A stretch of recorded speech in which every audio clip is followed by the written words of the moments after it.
Sports Encyclopedia. US Steve Kim. Got Trent in the cut. What are you? He's the best. Yeah. He's a master motivator. I'm a master motivator. I ain't no regular ass motivator. I'm a fucking master. Coaches tried to make practice so hard that the game was less intrusive. Like they coached you that way. Like people think, well, they were just yelling. No, they were trying to put you under stress and put you in under duress so that when you got in the game, you could mentally handle adversity. If you go through JUCO and you make it out of JUCO, you can make it anywhere. I respect the hell out of you to see that you're doing what you're doing and still doing what you're doing for real, the way you do it, man. From day one, you had the same enthusiasm. You keep the same enthusiasm, and it's fucking contagious. In my opinion, I think Shedeur Sanders is the best deep ball in college football. I don't think he's. Can you just say something nice about Shedeur Sanders? I love talking ball. It's nice to connect with guys that are like-minded and just are real and genuine. And I'll proudly stand up next to you all. God bless America. You said belt to ass, T-Rich. You got the belt around you. Smitty and Jason Brown. To the Coach JB Show.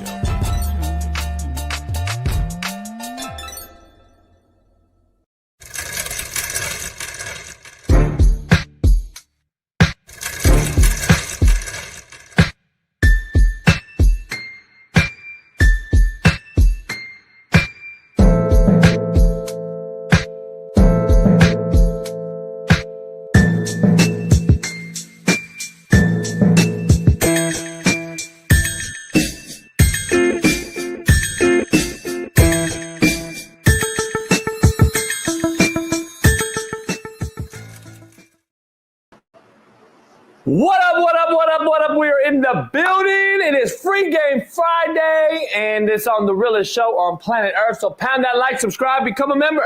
And if you want some of this fresh new merch, head on over to the Coach JB Show, Coach JB Store, CoachJBStore.com for some new merch. Go get it right now today. We got a little bit of, we got some merch that's on limited edition only too. Play the game, homie. Those T-shirts are selling like hotcakes, so I appreciate everybody that's bought some. They are out there right now on CoachJBStore.com.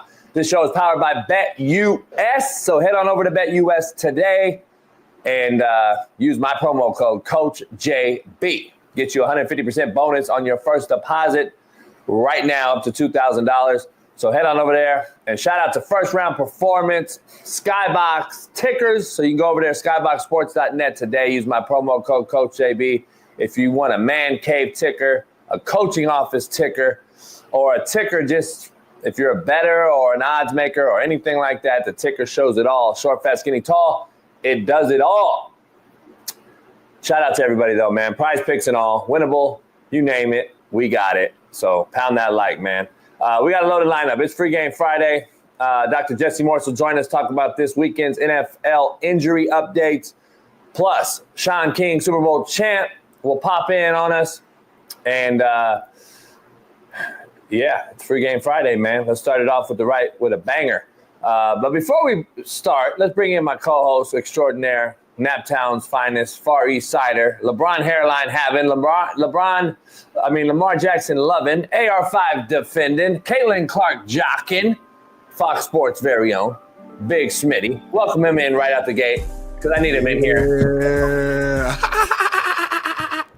Can y'all hear me? We live. We here on the JB Show. I like that hat, JB.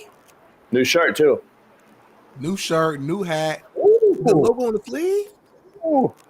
Is that leather? What does it say on the back? Mediocrity is the new excellence, but what do I know? I need an XL in that right now. It looks XL on me because I'm so damn in shape now. It looks XL, but it's 3X. This 3X still, though. You lost a lot of weight, JB. I'm proud of you, homie. I'm proud of you, man. I'm proud of this chat, man. We got Brandon Hood in the building. We got T. Mixon, Big Meech, John Bell, Rock Wilder, Marcus Russo, Ryan, Jared M., and Nate all on the show right now live. And we appreciate y'all on this Free Game Friday, man. What's up, Bailey in the background? It's about to get crazy. It's one of them shows that I feel. It's one of them shows. We freestyle the whole show. No rundown. Oh, thank fuck Bailey's whole get up. I'm about to go in and delete the whole doc. I don't want to see it. It's going to be a very insightful show. I'm just going to tell you right now, because I got insight that no other coach on any other show is willing to give you, A, or does he possess the insight that I'm about to tell you, B, or is he real enough on his particular network to actually say what I say on the realest show on planet Earth? C. Yeah, so You're a bad boy. I'm about to tell you, this is what the show's about to be. Hold on, real quick, JB. What is this in the chat, real quick? What's up? T Mixum said, Smitty, shout out to you. You called Notre Dame winning, did I? I forgot, T Mixum. I haven't missed all playoffs. But what do I know? You have it? Go to Bet US, use promo code Coach JB, and pick all Smitty's picks because I'm undefeated. You're not undefeated at all. Sorry, JB, continue. Sorry, JB, continue. You're not even close to undefeated. Georgia going to beat their ass. They're going to belt their ass. They're going to blow them out. Facts. But y'all was wrong, homie. You know I'll never be wrong, though. Why? I'm gonna let you think about it, because I'm really just sitting here with like the what do they call it, the rook in the pond, the rook in the pond or whatever. I don't know what they call it. I'm not a chess guy, but I know this: I'll never be wrong, homie. I can't be wrong because I'm the originator of the whole discussion of this particular topic. Oh. I'm the one that started this whole thing. You're the creator of this whole gangster shit, this whole situation. So you do understand where I'm going, right? I hear what you're saying. No, you don't. It's unfortunate too. Fuck, I don't want to cook you this early, and explain that, Go ahead. Even though I'll miss a game or two with Oregon and Ohio State and Georgia, Notre Dame, the overall thing is always coming back to me being correct, though. Oh, okay. All right. And what is that? That college football sucks, that we should have kept it as 14 playoffs. All the teams with the bye week have lost. It was stupid. The way that the committees didn't set it up right. They should have had it straight 1, 2, 12 seeds, and based upon the actual best 12 teams. Oregon got fucked. Just the whole landscape of what you're saying. Keep going. You're good. Very good. Very good. You know what I'm saying? Kids don't give a fuck about coaches no more. They don't want to play. It's pay for play. Thank you. I'm missing one thing, homie. The crowd's getting it. Thank you, Kids King. Thank you. Big Smitty missed the Big Smitty did a great job at breaking me down right there. Unbelievable. But he missed the main thing. I'm gonna be right, Smitty. Football's watered down. So that's what because Notre Dame, a storied franchise, storied team, beat Georgia. Not historic. They beat nobody. They never beat anybody. They never beat anybody. No, they never beat anybody historically. Is my point. They're not historic. They're historic in a blue blood nature because they have a fucking TV contract. They haven't been in a conference in fucking ever. And when have they really won anything? They've been in the playoffs a couple times. They've been in the national championship. They've been in big time bowls. Don't do that. Don't do that. They've had their belt to ass for every time they've been in a playoff, except for now, which I'm going to break down so eloquently to start the show, Big Smitty, because that's why I wanted you in here. The 12-team playoff, Smitty, is proving to be worse and worse after the first two rounds. Hear me out, everybody, Smitty. Mm-hmm. Feel free to walk into this thing because it's a full-on lead-in. I'm going to break this down. If Penn State makes it, Smitty, it would be the worst possible thing for college football. They have beaten nobody. And Notre Dame would be the only top 10 team they beat, while their road would have been the easiest on record of any team during any playoff era. Any team during any playoff era. This will be the easiest road ever. Ohio State, Smitty, who looks to be playing better than anybody right now today, would destroy them once again in a all Big Ten final. All four teams, Smitty, who deserve buys, who deserve quote-unquote buys according to the committee, the committee version of deserve, have lost. And this tournament is only showing everyone that this is now a round-robin tournament rather than an actual playoff, with the highest-ranking team playing the lowest. I think the committee's biggest fears, Smitty, are going to become reality with an absolute mud-stomping championship game, either way you look at it. Our only hope is to see Notre Dame make it versus either Ohio State or Texas, which should be on the opposite sides to begin with. But what do I know? Let's dive into it, Smitty. I got to get your take right out the gate because I'm just telling you, who seriously wants to watch Ohio State, Penn State again in a natty? Seriously, be honest. Penn State's not going to win, though. No, I didn't ask you that question. Who wants to see those? You're talking about what if Notre Dame is going to win and Ohio State's going to win. It's going to be a Notre Dame Ohio State natty. I know that for a fact. That's a fact. You see, it's going to be who? Notre Dame and Ohio State will play in the natty. Book it right now. So that's the best scenario. Best scenario. Facts. Okay, and it's not facts, so stop saying it. We just fucking went over this yesterday, homie. So God. when Penn State lose, we're going to go back to this moment. But, dude, how did Darnell know that? Because I'm a knower of all things, homie.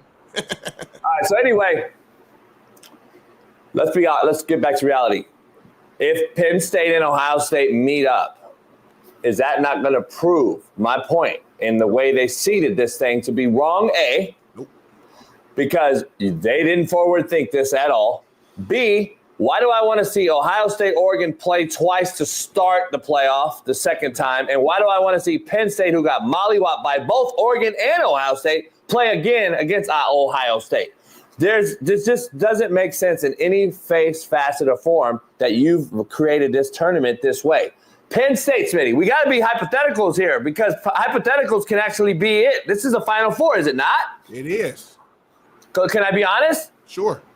Is Penn State really a top 4 team in America this year? Yes, they are. No, they're not, homie. Don't judge it by this. You sent me a message earlier with somebody that said something. You said, this is an insane take. And I go, I fucking 100% agree with it. You're not going to have the best team in the finals. You're not going to have the best team in the country in the finals playing against one of the best teams in the country. So you're not going to have it, homie. This tournament did not allow for it. This is the most watered-down version of what you're going to see a national title become. This is not the best team, Smitty. Come on, homie. Team because no, they're not. The reason I think it was an insane take, Jason. This is what the playoffs is. That's what the playoffs have always been. You go out there, if you're like that, if you are the best team, you'll win. Oregon, if you're really the number 1 team in the nation, you would have beat Ohio State. Sure. Oh yeah. Well, I have rather seen them face off in the natty prior to seeing them play, yeah. But now in hindsight, it doesn't work that way. It was an asshole. It doesn't work that way. Oregon couldn't step on the field with Ohio State. That first game was a fluke. That's what it doesn't work that way. It doesn't work that way. There's no other tournament in the world that works this way. So explain to me your rationale. Please break down the field of 64 in the NCAA March Madness and explain to me how that works out. Don't tell me that you're the best team. You wouldn't play off, homie. What I'm saying is, go ahead. No, what I'm saying is Oregon was the best team in college football all year long. They beat Ohio State head-to-head. Like, they beat Penn State head-to-head. Those are 2 of the teams in the Final Four right now, right? Yeah. Why would you, on God's green earth, begin this tournament with a bye and Ohio State? That is not how a tournament works, homie. You don't get 4 bye weeks. You don't get 4 bye weeks by 2 teams that aren't even ranked in the top 4. It's never been done. Never. It doesn't make sense. Boise State is not a top 4 football team, homie. They did not belong with a bye week. Either did Arizona State, and I have Arizona State alumni will tell me and you're right, JB. We did not deserve a bye. We won our conference title. We deserved a shot in the tournament, but we didn't deserve no bye. Our eyes work. We know we're not good enough. I'm not going to argue that. So what I'm saying is if Boise and Arizona State don't get byes and you seed it correctly, this isn't the tournament you have. Penn State's not even close. They're not in this Final Four, homie. Let's keep it funky. We have a watered-down Final Four that has created the way the tournament created this Final Four is by pure fucking watered down format. The watered down format has allowed Penn State to be in this Final Four. You can't tell me they're one of the best teams. They beat nobody. And the only two teams they played, they got waxed. They got waxed by the only two teams. Jason, so you're telling me that you believe Penn State. You're telling me that you believe Penn State wouldn't be in the Final Four. That's what you're telling me you believe. Which team do you think would have beat them? You think Oregon that we just saw get their ass destroyed, pause, would have beat them? You think that Georgia team who couldn't put up fucking points would have beat them?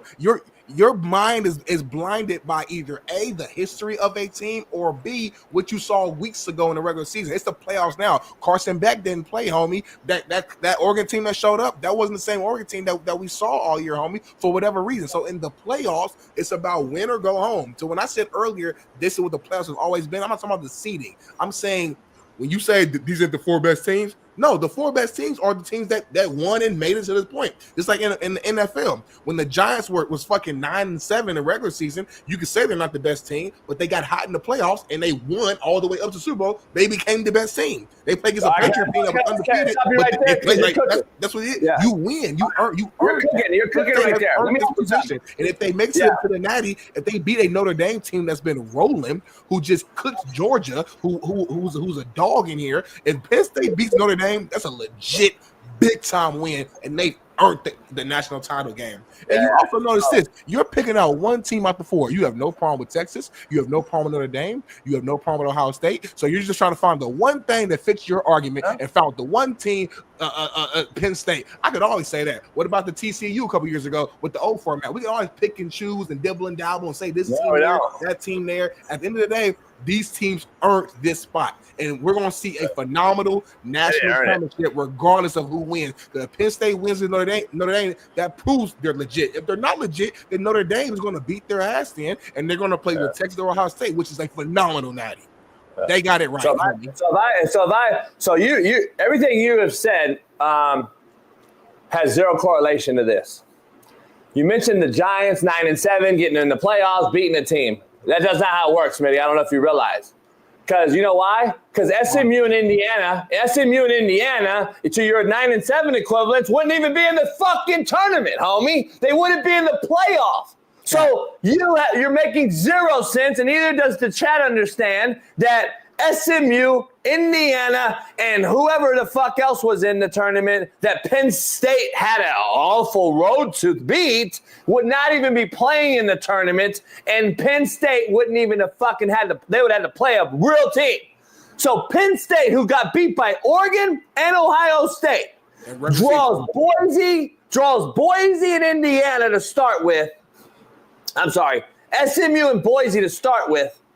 And Oregon gets a bye and draws Ohio State. Now, we already know that makes zero sense. My point to that is, why is it that flipped? So you're telling me Boise would have started off, Penn State starts off playing Ohio State, they're still in it. I got Ohio State winning it all. So to ask me that, I would say no. Penn State wouldn't be here. That's my whole point, homie. No. If you put anybody against Ohio State, to me, they're going to lose. You're making excuses for teams that shouldn't be in the playoff, homie. Right now, you're making excuses for SMU, Indiana, Boise State. You're making excuses to them and equating them to an NFL 9-7 team, homie. Those 9-7 teams you're equating them to wouldn't have been in the NFL playoff. So it doesn't make sense. The college football playoff is broken.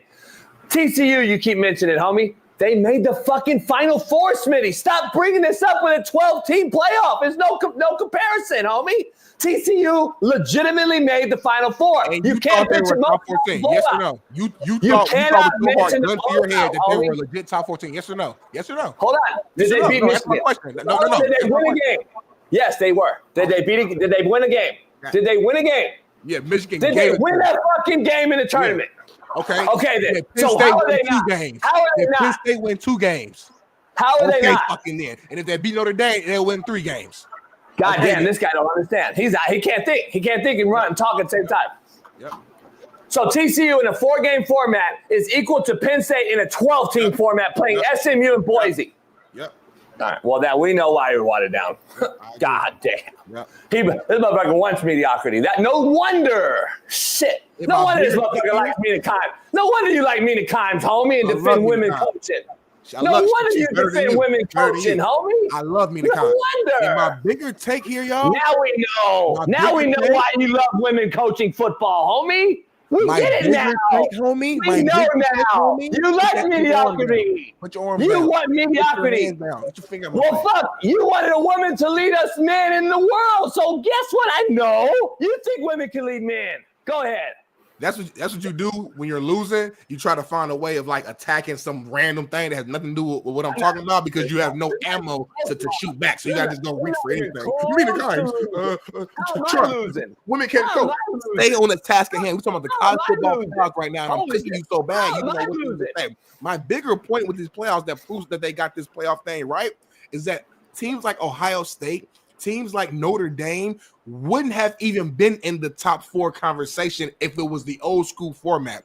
And watch Ohio State win this whole thing. This will prove to me and prove to everybody else that, hey, just because you lost 2 games in the regular season doesn't mean that you're not a top team. Maybe you slipped up. Maybe something crazy happened. Yeah, Ohio State lost against Michigan the last game of the season. Everybody want to lose their mind and say, oh, they're not that good. They're overrated. It's a rivalry week game against Michigan. Sometimes shit happens. That doesn't take away from the talent on your team. I've been saying that since they lost that game. Y'all were all here. Oh, they're overrated. They shouldn't be in the playoffs. They lost their last game. Why should they get in? Ohio State is like that because my eyes work. I see the talent. I see Jeremiah. I see that defense. So when Ohio State wins this whole thing, it will prove my point that in previous years, when people were arguing about the 5th and 6th seed not getting in over that 4th seed, this proves that, hey, if that 5th and 6th team would have got in, maybe they would have won. Maybe they would have been the real best team. But we Did you hear what you just said? You never know. You heard what you said?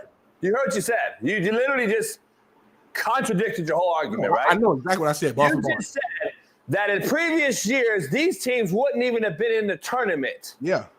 And then on the other side, you're going to say, this is why Notre Dame and Penn State are here, because they got to beat Penn State and Boise on the way there. So hold on. If they wouldn't have even been there last year, how now all of a sudden you just made my whole point, Smitty? My point. You're not listening. You're listening, but you're not hearing. Ohio State just beat the number 1 team in the nation. They won it out. Hear me out. If this was the old format, Oregon's number 1 regardless in any fucking format because they're undefeated, number 1. They wouldn't even have played all in Ohio State in a 14 battle, which means Ohio State would have never even got the opportunity to revenge their loss, avenge their loss, and show who they really are. No shit, that's how it was. They didn't beat them. They beat greatness works, homie. They beat their ass. That's close. Greatness. Like they watched Oregon, which proves that hey, this is who got me in the regular season. Don't mean you're a better team. So I like the fact that we're an opportunity to go out there in the playoffs, get hot. You're making that fucking point, homie. If the top dogs were really the top dogs, they would win then, homie. That's what I'm saying. You're making my point. You do understand that, right? I don't understand. I don't know if you realize you're making my point completely. You've got full circle. Now, thanks, John, Team JB now. Thanks. No, I'm not. Never in your team. Holy shit. That's how it works, homie. That's how it's always worked. It used to be 1 versus 2 played. There was no fucking everyone gets an award. We were missing out on great football because of that. No, we weren't. Then it became a 4-team playoff. Okay, that's how it worked for a long time. So then it was a computer BCS selection committee. Then it went to a committee. We picked 4. That's how it works, Smitty. We went through this last year argument with Kirk Herbstreit and Florida State being left out in Georgia and blah, blah, blah. We have all these arguments, you and I, about Alabama-Texas game, playing each other, head-to-head, blah, blah, blah. This is how it works. Now all of a sudden, you're sitting here arguing about SMU, Indiana, Boise State, and these mediocre-ass teams having a shot in the tournament that Penn State beat to be in this spot. So my whole point is Penn State would have never been in the tournament as they should have been. They should have been in one of these meaningless bowl games along with SMU, Boise State, and Indiana. And then you would have a real tournament, and it would have been ranked accordingly. We would have had a shitty 14 State, Boise. Hold on. Not Arizona State, Boise getting a bye, homie. Overrated Georgia, overrated Oregon. We would have had Who's the 4 teams? Who's the other 2 teams? That's my point. Who are the actual 4 teams this year? Homie, are you not listening? Who are the 4 actual at the end of the season? You're literally making yourself look like a fool now. You're making yourself look a fool now. I'm never looking like a fool. Smitty, I'm telling you that we would have solved a worse product. We wouldn't have solved the real team. We wouldn't have solved the real 4 teams. You know why? Because Ohio State wouldn't have been in there. Notre Dame wouldn't have been in there. That's the problem. Georgia wouldn't have been in there either. That's my point. You're missing my point.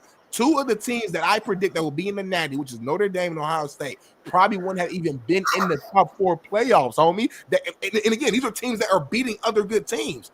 These are teams that are your number 1 team that you love, Dan Lanning and Oregon, just got their ass beat by Ohio State, who's a team that wouldn't have even been in the ranking, proving my point that sometimes when you lose 2 or 3 games, that you still need an opportunity to get in, because when you use your eye test, you're still one of the best teams in it. And in the previous playoffs, we've missed out on Bama falling short and getting the 5th seed. Georgia a couple years, Ohio State a couple years, getting the 5th and 6th seed. And it's like, damn. It's been so many times. I'm like, man, if Ohio State would have got in this year, I think they would have won. If Bama would have got in this year, I think they would have won. But because we had the 14, we never even had a shot to even see the motherfuckers compete. That's all I'm trying to say. This format forces you to prove yourself. Okay, if SMU is shitty and Penn State is shitty and all the other teams are shitty, okay, beat their ass then.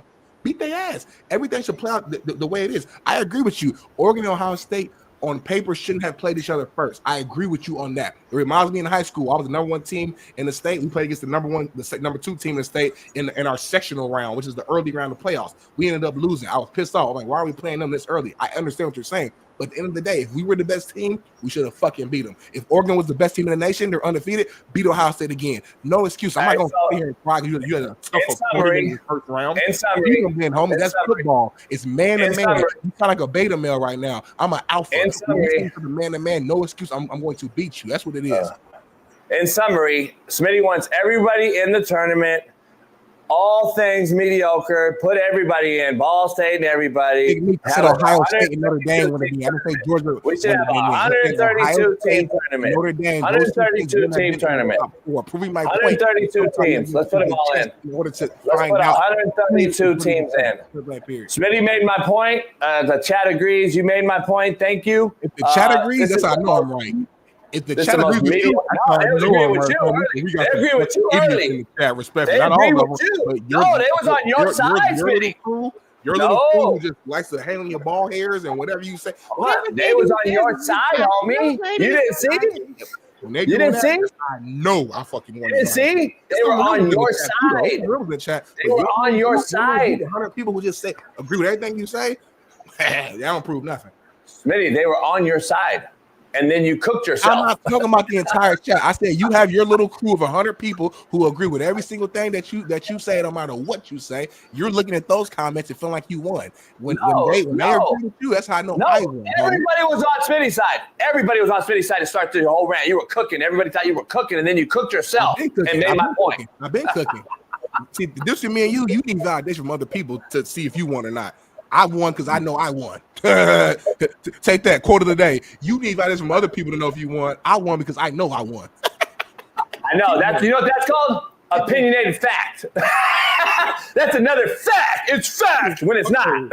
I told you on the phone. I said I'm cooking you. I'm fucking you up this show because I'm in that mood today. I feel like fighting today for some reason. I feel like knocking out today. When you're good, you tell everybody. When you're great, they tell you. I guess you're good. So anybody. Let's break down the quote of the day, brought to you by BetUS. The show is powered by BetUS, so make sure you understand it's brought to you by BetUS. Head on over there right now. Use a promo code CoachAB. Quote of the day, Smitty. Very interesting one. Pay close attention to those who don't clap when you win. Pay close attention to those who don't clap when you win. Like Smitty right now. Smitty right now is not clapping because I just won and he's not clapping. That's crazy. He don't understand. Huh? I'm clapping for me because I won. Fact. You're not clapping. Fact. Hold on, never. What? Oh, never mind. Shout out to Matthew Mosley. I thought I knew him. Who? Nothing. Keep going. Matt Oh, Moses. yeah, I'm not watching the chat. I'm not watching the chat. Contrary to belief, brought to you by Prize Picks. Smitty, this is truth. Contrary to belief, just so everybody out there is clear and understands, you can't teach loyalty. Just cannot. I can't teach you loyalty. I can sit down with a girl and say, listen, baby, you can't take every random dick you see. You're supposed to be loyal to me. I can't teach you. Though? Huh? It depends. Are y'all in an actual relationship or is it a situationship, meaning there's no title? I mean, I don't want that. That's one of the gayest terms I've ever heard. Situationship. Situationship. It might be one of the gayest terms I've ever heard. You know what that means? I don't want to know. It's not a real word. Y'all are friends with benefits. You're probably like, she's your main, but there's no commitment. There's no title. There's no like, you're my actual girlfriend. There's no marriage. There's no ring. So you're free to do what you want. And technically speaking, she's free to do what she wants. But a lot of times the guy wants the girl to be loyal to him, but he can go sleep with whoever he wants to. But that's not working nowadays. So you just said something that's an oxymoron. You said you're your main, but you see others. That doesn't make sense. That's not even a real thing. That's literally the definition of loyalty. There's no title. I'm saying like people got like they main hoe. They got their main, like this my main one. Like, but we still ain't no title. You're not girlfriend, boyfriend, husband, wife. There's no ring. But this my main one. I fuck with the most. Yeah, but that's not a real thing though. Still not a real thing. It's not a real thing. It's not your fucking wife or your situationship. You know, that's gay term. I would never say that word. If I ever said that word please slap the shit out of me, and I won't even retaliate to you. I want you to literally just slap me. When you say gay term, just for clarity for me in the chat, what do you mean by that? Gay is happy. I don't know if you know that. Okay, gay is happy. Like I say, you're as gay as a hummingbird because it's very happy. He's happy, yay, happy. That's like so. Gay and happy is very inclusive. Yeah, they're synonymous, but they're also very like they go hand in hand. And certain words and terms, like pronouns and certain things. It's gay terms. Those are gay terms. So like it's just happy go lucky. Everyone's happy. They can say anything. That word I just can't use. I almost want to throw up in my mouth. I almost want to throw up in my mouth right now thinking. Say the word again. The term or what is it? A term or a word? Situationship. What? Situationship. Is that in the dictionary? I don't think that one. I think that's like super. Like that got made up a couple years ago. I think. I haven't like. That's probably what I would say words that are in the dictionary. But my thing, Jason, is this though. Darnell, I don't know if you realize that's not a real word. If the word just means decommit. You're defining it as a happy word. Let me type it in your phone and see if you get a red line underneath it. Can you put in situationship and see if it puts a red line underneath it? Yeah, because I know, like Ebonics, I'm from the hood. I grew up in the hood and shit, but we would have never said that word because that word is just we would have got beat down. We would have got jumped out of the gang or the hood if we would have said that word. No red line, homie. No red line. So it just spelled it right out. It spelled it right out. Yeah. Say thoroughbred again? Thoroughbred. Huh? Thoroughbred. I can't clarify. I can't hear it right. Say it again. 2 words. Thorough and then bread. Thoroughbred. You gotta add the U, homie. You got a lot of O in there. U, thorough. I like more O's than U's though. I know, but that's just BPS. We got to get to the real word. I like O. Like think about every O. Like every O is just like it's a positive. So I'm more of an O. You're more of a U. Like you're more of a cuffer. So that's that's different. Nah, every O I know has a N first. No. Or a loss. L-O. Or there's no O in win, homie. There's no O in yes. So I don't know. Every O I know is a no. So there are 2 L's in million. Yeah, exactly. So I take a few L's, but I end up making a million. See, there's no O though. Only at the end of a million. So anyway, we got a lot going on. Poll question, Smitty. I got to ask you because it's Free Game Friday. It already started off with a banger. It's Free Game Friday, and I'm gonna straight up ask the chat, and I'm gonna ask Smitty, and I don't want to hear no fucking long roundabout fucking thing. Just keep it fucking 100. I need women to participate. Who cheats more, men or women? I don't want to hear no other shit about it out there, ladies. I need you to respond. Who cheats more, men or women? I need to know. Because I got to. It's men. I'm gonna be honest. It's men. God damn this motherfucker, man. I gotta be. It's the realest show on planet Earth. I can't lie. Realest show on planet Earth. I put my glasses on for this one. Realest show on planet Earth. It's the truth. I cannot lie. I had 4 women tell me women cheat more. Not even close. Hold on. So that's all you needed was 4 women. You good? Like no. It's just ironic. It's ironic that I asked 4 women, and they all told me in a row 4 for 4, and I was like, damn, really? And then I Googled it, and it said men. So then I'm like, all right, so Google says men. 4 for 4 on the women's side said women do. I said, really? Why, ladies? Why would you tell me you guys cheat more than men? Because you'll never know about it. God damn. Homie, that's all I need to hear. That's the fucking fact, homie. Women are more cheat. They're bigger cheaters. They're better at it. They're quieter. They know how to do it. They can wipe their shit. But see, you're not getting past me, homie. Because I got the earwax test and I can smell that thing. And remember, if you ain't using a rubber, then it's an out the door thing. I know it right out the gate. If you do use a rubber, I'm gonna smell that on you too. But they gonna shower before they get to you though. Don't matter. Shower don't help, homie. I'm just telling you right now. I know. I used to be a home runner. Okay. I know. I don't use a what? Huh? I don't know. You used to be a what exactly? Like, what was your job title? Hey, can you hear me? Can you guys hear me? Use a track runner? Use a what runner? A hoe runner? What? What is that? I said I used to watch the Road Runner growing up, homie, on cartoon. I used to watch that too on Cartoon Network. But nah, man, listen, chat. Everybody in the chat, Smitty. Nah, bro. I think it's like 55-45. It's close. I think more. 55%, 45%. Like if I had to like do like a down the middle. Down the middle. Is that even 100? Is that even 100? 55-45. Is it? Yeah. 55-45. 55-45. 55-45. Listen, homie. Think about it though. I got to really think about it. They got to cheat on you. They got to cheat with you with somebody else. So a lot of times, like both sides is cheating. A lot of times, you know what I'm saying? Like a lot of times, 70% women. The chat says 70% towards are women. Yeah, that's what it said. That's what Bailey said. Here.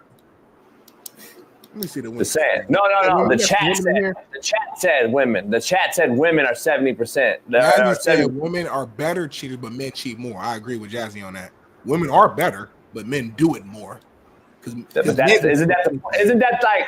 like the point of these 4 broads that told me that we'll never know though? Isn't that like what? Just imagine. Let's say you're 55%. Mm-hmm.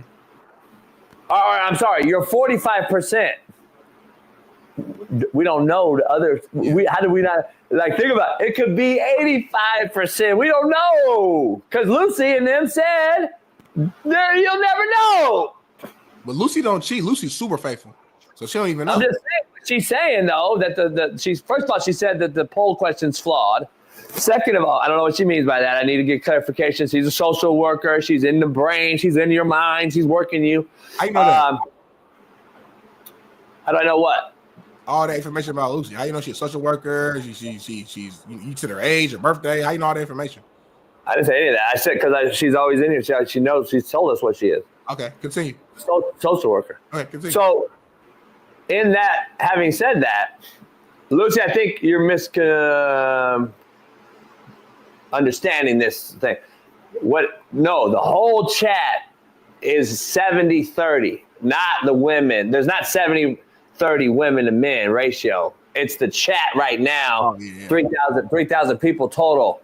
That's all I'm saying. They have voted 70%, 30% women cheat more. You know the easy way to just figure this out? Everybody in the chat that's in a relationship right now, put yes if you cheat, put no if you don't cheat. Do it right now. Women and men, just do it. Ain't no your spouse don't watch the show, they're not gonna see it. You gotta do that. We gotta be real. Our fans gotta be real too. Don't lie. Who's gonna do that? If you cheat, put a yes in the chat. If you don't cheat, put no. Do not fucking lie. Your spouse is not watching. Be real. Gene said no. He's definitely not Gene. Let me. See, I'm a deep diver. Eddie said, Eddie. Fuck. That's what she said, by the way. I'm a deep diver. Eddie said yes. So let me deep dive into this. Eddie cheat. Damn. Let me deep dive. TJ cheat. Eddie not smart enough not to say no. Yeah, he don't even know. He confused right now. He don't even know what he just did. He think he's actually on the right side. He just told himself his girl's leaving him right now. So, hey, homie, people just keeping it real though. Oh, yeah. I'm supposed to keep it real. Motherfucker, his girl fucking packing his shit. Right, he got his face on this motherfucker. Just I cheat. I'm sorry, that's just hilarious to me, homie. That's hilarious. I'm sorry. But he got his picture and said, "Yeah, I cheat."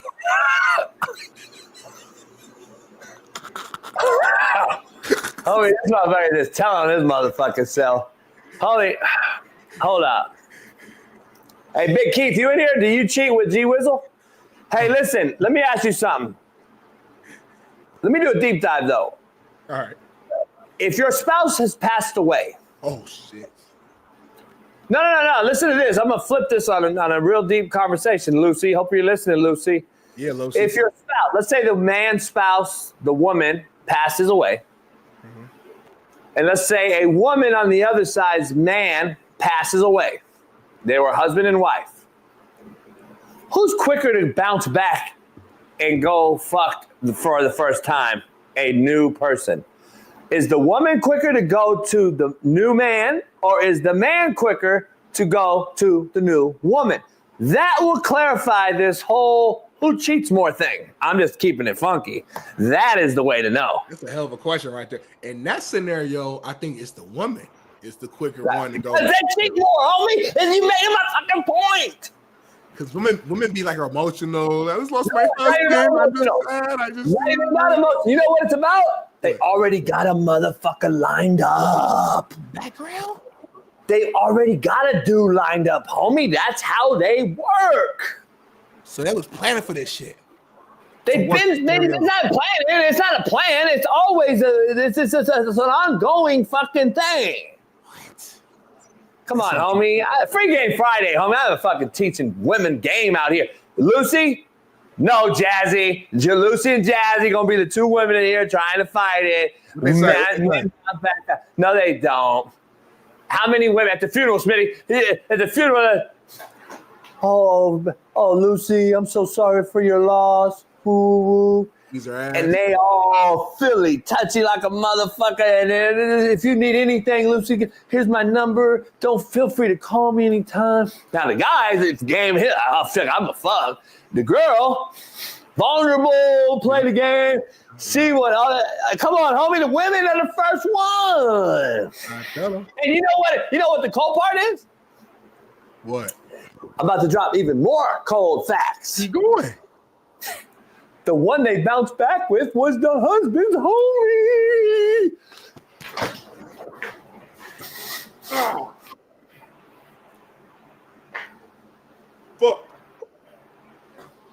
Fuck. I hate to be right all the time, homie. I hate to be right with the 12-team playoff. I hate to be right with watered-down football. I hate to be right with bad quarterback play. I hate to be right with the Chiefs' queendom and Patrick Mahomes being awful, not even a Pro Bowler. I hate to be right about all this shit, but it's hard truth, and it don't matter who tells the truth, Smitty. The truth is the truth. TRUF, truth. That's the problem, homie. The man of the homie's boy is the one who fucks first, Lucy. To that point, I got one more question. I know we all over the place. This was a question. It was a debate like a couple years ago. If your homie was married to like a lady, right? Your homie unfortunately passes away. So your wife is here. You know, she has a kid by herself that she has to raise. The question is, do you think that dead homie, and I know my answer immediately, but this is good, this is for the chat. You think the dead homie, if they could talk, would they prefer you, would they prefer you to get with his wife and like take care of her because he can trust you and know you're a good man and all that? Or would they prefer her to get with some random dude who it's a roll of the dice? We don't know. I know it sounds like, for me, I don't want my homie being with I don't care if I'm dead or not. I don't want my homie being with my girl. I'm petty, call what you want. But on the other side, it's like, well, damn, this is my homie, he a good dude, good job, he gonna take care of her, he gonna do this, that, and the third. Is there a world where you like, you don't ask no more? You don't even gotta ask no more. Fuck no. You know why? You know why? Because that means he was already creeping on my bitch. He was already on my bitch. He was already willing to fuck. He was already down to fuck. See, Danny said, "Who cares? You're dead." But you understand what I'm saying, though? Like, it's like if you know your dude's an actual good dude, and if you really love your woman and you want the best for your woman, it shouldn't even matter. Like, you just want the best for her. And if your homie is the best, I couldn't fuck my homeboy's ex-girl wife. 100%. I'm just posing the question. I 100% couldn't do it. I thought no. You told me though. You told me that you. I don't lie. I don't do that. I'm just fucking around with Smitty. I couldn't do it. Like I couldn't do it. I couldn't be like Smitty's. You know how Smitty he makes love. Remember? Get it, baby. Get this. You know how Smitty said he does it? How it sound? Oh, get this. I was like, nah, he make love. I don't make love. I just fuck. So I was like, no way I could just fuck the homie's girl that I used to go over and she's a sister, by the way, who made me potato salad. Damn. Contrary to belief, remember, white folks are supposedly the only ones that don't make potato salad. So I was like, she made me potato salad, and then now I'm hitting, and then I can't do it. I couldn't look at it because I'm gonna look at my homeboy's face. Keith Smith said, "I'd get his blessing first before he died." But Keith, that wouldn't make sense because if he alive, why the fuck you even asking anyway? Like they still together. Because Keith is not smart. He's one of the most retarded cats in the room. Let's keep it honest. Can you call your fucking homie out and say what the real? I can't do it publicly. That's still my cousin. You got to publicly do it. You got to do it. I mean, family is the quickest people to stab you in the back. So let them know. That when your best work, Keith. That when your best work. Just titties flopping. Just keep walking the room. This is his titties. Just keep walking the room like, hey, Darnell, I know we're homies, but can I talk to your girl? Can I ask her, if you pass away, is it okay if I take care of you and try to fuck? What? Kid, do you realize what you said, homie? You went and got the blessing while the fucking homie's alive at the barbecue? You fucking idiot. JB, we're going to dive back into this free game a little later. I like doing free game on Fridays, but let's get a little football topic in before we go to our first break, man. So back to college football.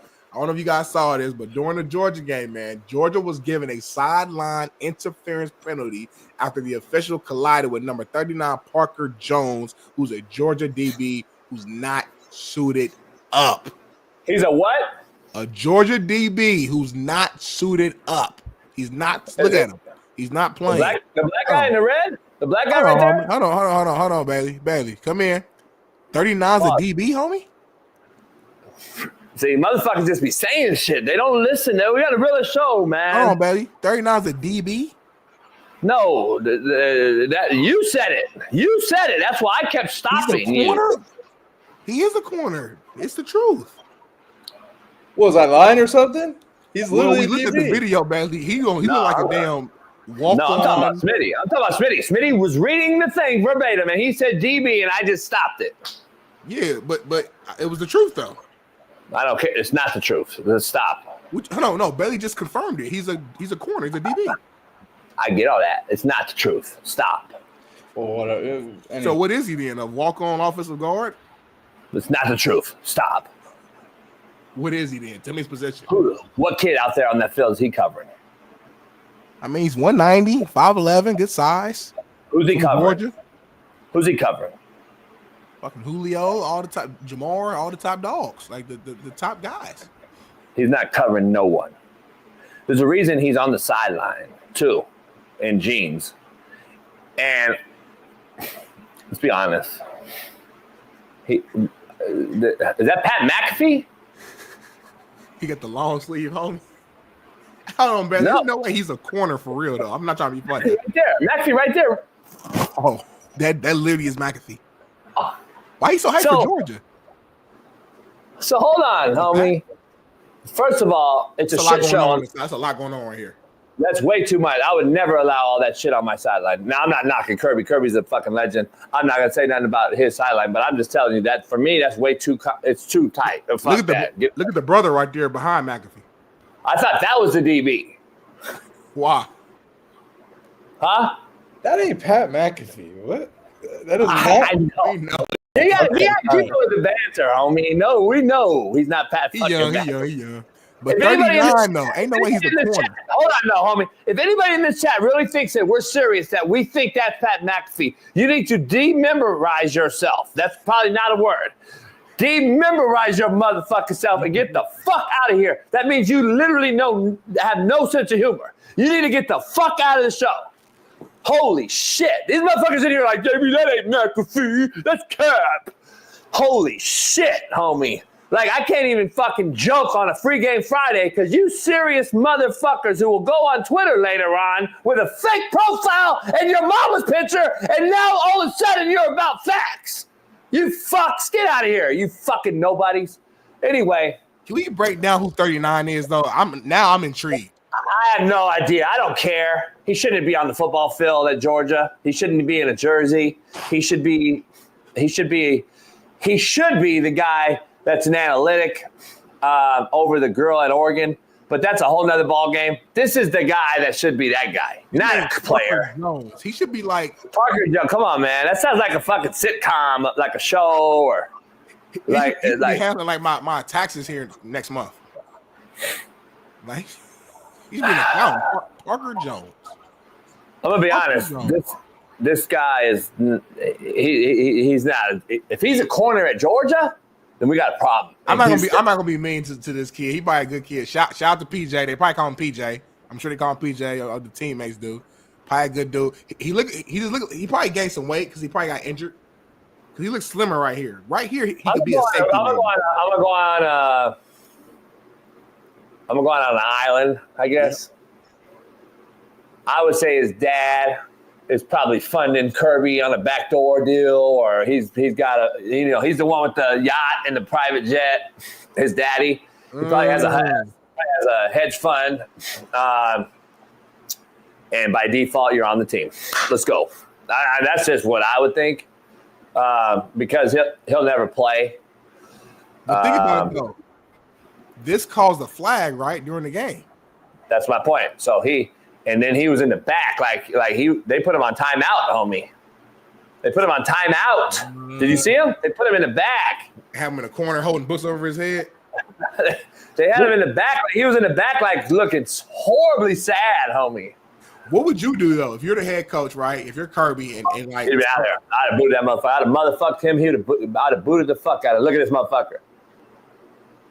Oh, Bailey, I wish we had some sad instrumental underneath.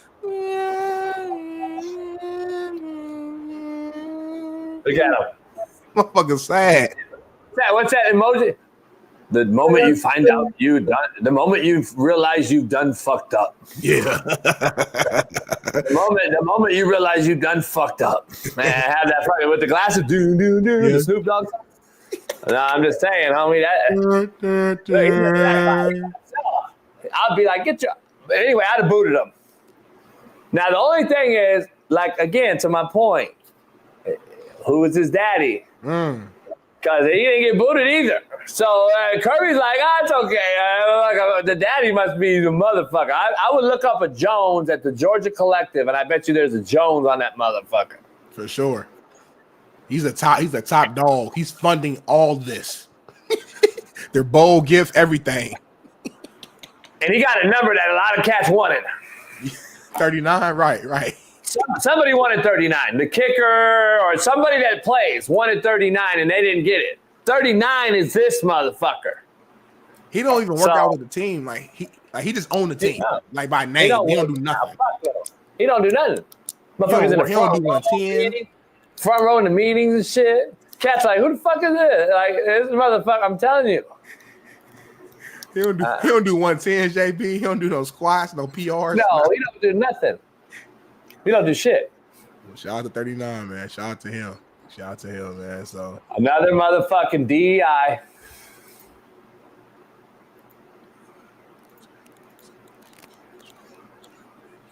You talking? Who I got to add Mark? What are you doing, homie? Hold on, Bailey, add this in because I'm trying to. Can you add this in and then jump in and get some context? I'm trying to read. Wait, what are you guys talking about? I'm lost. If I were him, I'd be buying crying. Who I got to add? Oh, they dog. Oh, so Bailey, correct if I'm wrong. So Bailey showed me something in our little private chat. Is that a group chat of women of a sorority at Georgia trolling him? Is that what I'm understanding? Are they like trolling him for being like? Okay, can you guys give our fucking 3,000 people what's going on? Because I don't know. Yeah, I'm sorry. The audio listeners and for our viewers here on YouTube and Twitter. So Bailey behind the scenes just sent me this little screenshot. It's a group chat. That's what it looks like of, I believe, like a sorority, right? At Georgia, I'm assuming. And it's a group chat of a sorority at Georgia. Sorority, 2 R's, sorority at Georgia. It says the Tea House. So at the top, a nice lady named Lisa Owen says, so who was going to type in SAE group chat and troll Parker Jones? And then Gracie Fields responded and said, Lisa, you do it. And then Emily Taylor said, if I were him, I'd be bawling, crying. And then who was that? I can't see. Is that Romy? I think it's Romy. Who all got an ad from Parker Jones last week? Laughing face emoji, laughing face emoji, laughing face emoji. So listen, this is a rumor. We don't know if it's 100% true. But what does SAE stands for? This is the SAE. So, who's the fat white bitch with the zits on her face?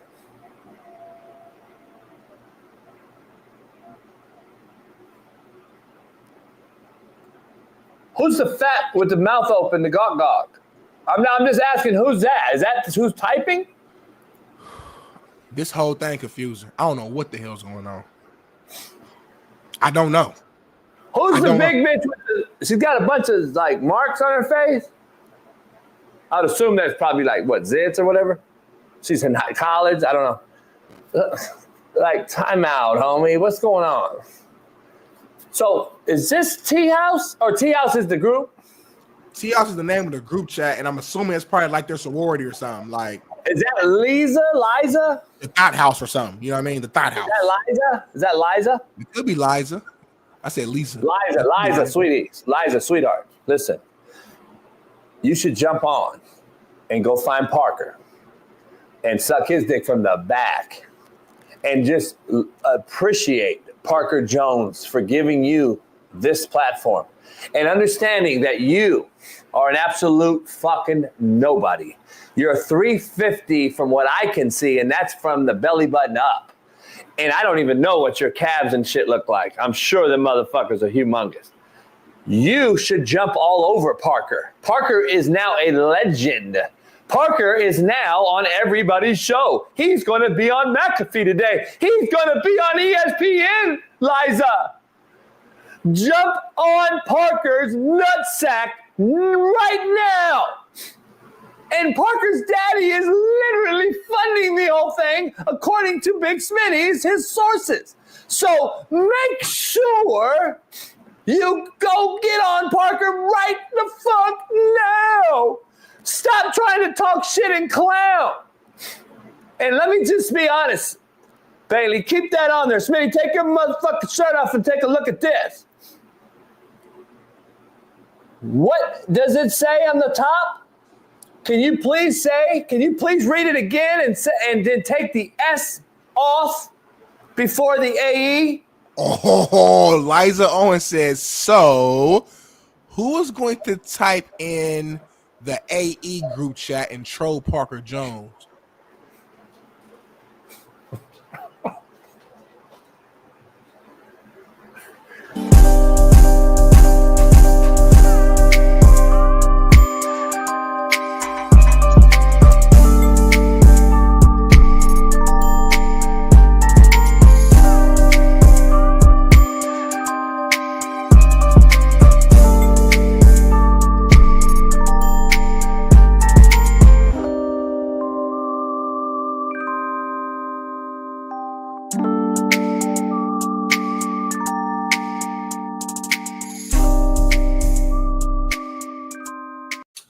What up, what up, what up, man? This is a proud new sponsor of the Coach JB Show with Big Smitty, and it is First Round Performance. Yeah. Make sure you head on over to firstroundperformance.com.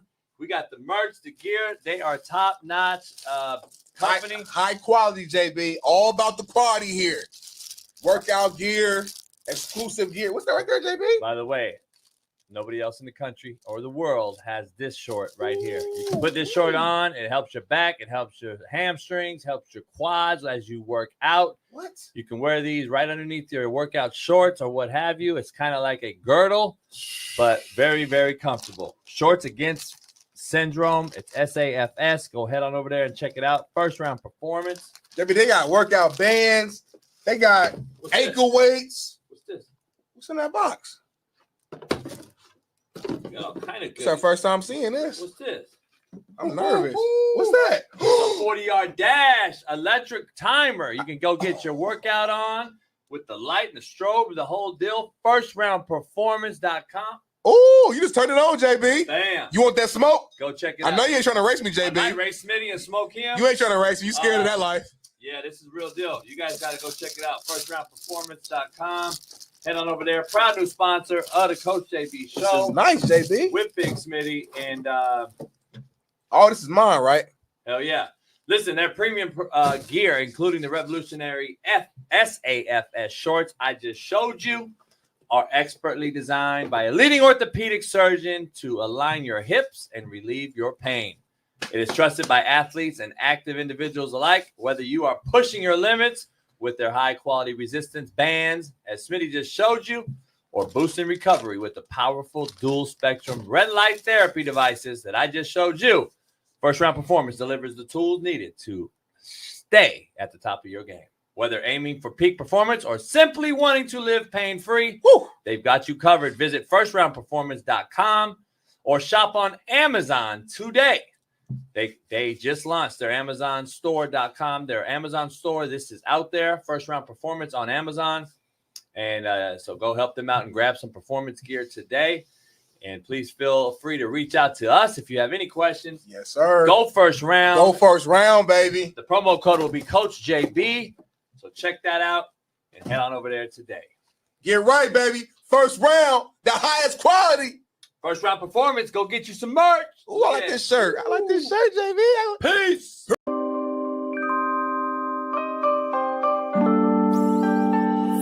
Ladies and gentlemen, joining us now is a man who has spoke to every single NCAA college football 2025 team seemingly on the internet. From Last Chance U, national champion, Coach JB. Yeah, Coach. What's up, gentlemen? Coach, just great car, great stick. Thank you for pulling off to the side of the road. Hope you don't get killed here. Honestly, the side of the road, LA, I assume that's not necessarily the safest place on earth. So we'll make this quick. How do you feel about all of these new coaches now in this NCAA college football 2025 game using your speeches to motivate these boys from one side of the country to the other, Coach? I feel broke. Yeah. Like, it's crazy. Can I get like a royalty or something? Like, Netflix already screwed me. I'm getting screwed by EA Sports now too? Like, holy shit. I hit him up. I reached out to him like, hey, trying to be cordial and nice. I'm a nice guy, you know me. Yeah. And I was like, hey, EA Sports, maybe I can actually be your video guy, the actual do a real video instead of using my name, image, and likeness. Oh, shit. And maybe I can get a little piece of the pie, but nah, it's all right. Just keep sharing my 500 million views of it. I don't mean to laugh at you, but obviously you are a hilarious, miserable person, and this is kind of is how it goes. Hey, Pat, I was actually chilling. My back went out yesterday, so I didn't even do my show today. So I just left my chiropractor, and I'm waiting on this damn cigar company to open. They're late, of course. I mean, come on. Shit. Okay, so life is good. Last question for me, because I know the last time we talked to you, you had not watched the Netflix series Last Chance U. You said that. You said, I've not watched it, but obviously you've heard from everybody. Now, do you see some clips that come across your way? You're like, I don't remember saying that. And then all of a sudden, oh, I killed that. And do you judge your clips whenever you see them? You're like, I murdered that one. Nah. a broad came over to the house the other day, and I didn't really want to watch Netflix with her and chill. But she wanted to watch the show. So we watched one episode. Okay. And I'm like, I can't watch this. Okay. And she was like, oh my God. I'm like, I don't want to watch this. It was the first scene of the cow scene or whatever. And I'm like, yeah, they only made about $4 billion off my name on this shit. I'm not watching Netflix either. So I'm spiteful right now, Pat. I don't want to watch Netflix. I don't want to watch EA Sports video game. I'm like, man, and I can't even get 40,000 subscribers on my YouTube channel. Well, you're going to the moon. We appreciate the hell out of you, Coach. Hopefully it'll get figured out, and we know the Netflix and chill thing, what that leads to. Bad backs, chiropractors. We appreciate you. Ladies and gentlemen, Coach JB. Yeah, Coach.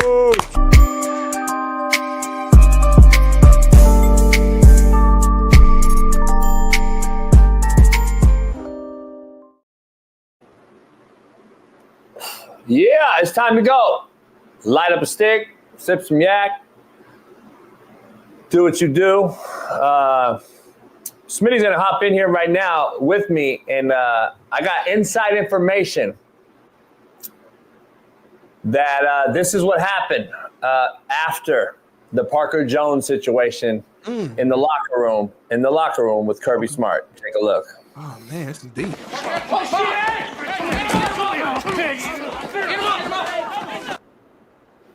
They choked his ass in the locker room, JP.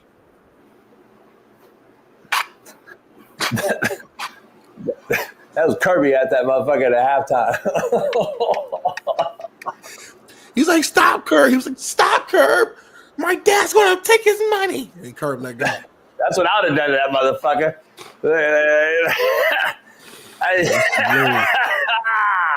I'd have choked the shit out of Parker Jones.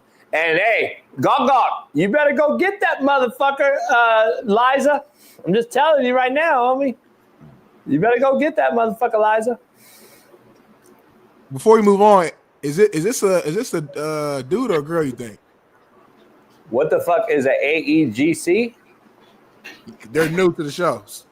So AE is a type of physical pleasure. I would love to hear this explanation. Please let everyone know what AE is. AE, without getting kicked off YouTube, AE is a type of physical pleasure that my co-host, Jason Brown, Coach JB, as you all know him, loves to receive from his female acquaintances. AE is just something that it's a type of massage that uses the tongue in order to relax the male in a unique way. That's the best way I can describe it. GC is just group chat, Courtney. It is just group chat. So AE group chat is a physical pleasurement group chat. Not bad overall. How would you explain it? How would you now flip it? How would you describe, like, answer the same question? She eats my ass. Ass eater. AE. So anyway, let's move on to the next part of the show. Smitty, I think there's a part of the show now that it's going to get a little spicy and dicey. Yeah, let me read this rundown, man. So why, man. Why you so distraught? Why you get so distraught? Why you get so down with your voice? Why is your voice drop and get low and shit like that? I know where it's about to go. So Holly Rowe, long-time college football sideline reporter, women's basketball reporter, just ESPN reporter in general. Let's show the video. I'd like you to meet. I'm Liz McKenna. And she is an analyst for defense for the Oregon Ducks. We need more women in coaching football. Yeah. Tell me, what do you contribute to this team and how cool is that? I just help out with the outside linebackers room, some of the defensive line. I help make meetings, do cut-ups, just kind of get the players, get the information they need, opponent intros, all that good stuff. So you caught my eye because we were at Oregon's practice and you were so organized and getting guys on scout, getting their pennies, their jersey. Yeah. Like you were on top of it. That's how you caught my eye. So women in football, hello, they can do it. Yes, for sure. I love it, man. I mean, what she's doing for the team isn't like, it's fine. She's making cut ups. She's basically what an analyst is to me, and correct me if I'm wrong, the way I look at analyst, because we didn't have analysts when I was playing. So to me, analyst is just like another word for GA, except you don't have to take classes, I think, as an analyst. But it's almost like an extension of being in GA. So you're doing, like she said, she's doing film cut ups. She's basically an assistant to the coach, to the defense coordinator, whatever he needs. If he needs some coffee, if he needs some cut ups, if players need like just any little like busy work that the coach don't feel like doing, the analyst goes and do. I don't see a problem with that. But I obviously the whole chat knows where Jason's about to go with this. The whole chat. So I'm gonna go ahead and pass it to you. I see your facial expression, your sign, taking a deep breath, you're stretching, you're rubbing your mouth, rubbing your chest. You're doing a lot of shit to try to stay calm. So I'm gonna let you jump in. What's your take on that video and seeing that young lady be an analyst for Oregon and Coach Lanning, who you support and who you love? Don't say that. Don't start with that. Just because what you cut out. Anyway, Coach Lanning, who you love and support. Yeah, don't use that so I don't go in. That's no, I didn't do what you're gonna say. I'm just saying, Coach Lanning, Dan Lanning's your guy. I'm going to preemptively text him right now before this, so it's out there. I'm going to text Dan right now. Just remember, there's 3 coaches that are on his staff that coach for me at Indy. I know. So I'm going to be clear. I want to make sure that all my boys know where I'm going with it because they already know me. Text Coach Lanning, but read to us what you're texting word for word so we know what you're texting first, please. Still got it as Dan Lanning, Georgia. But anyway. Hey, brother, I'm about to – oh, sorry. Hey, bro, I'm about to go in on the young lady that you were probably forced to hire.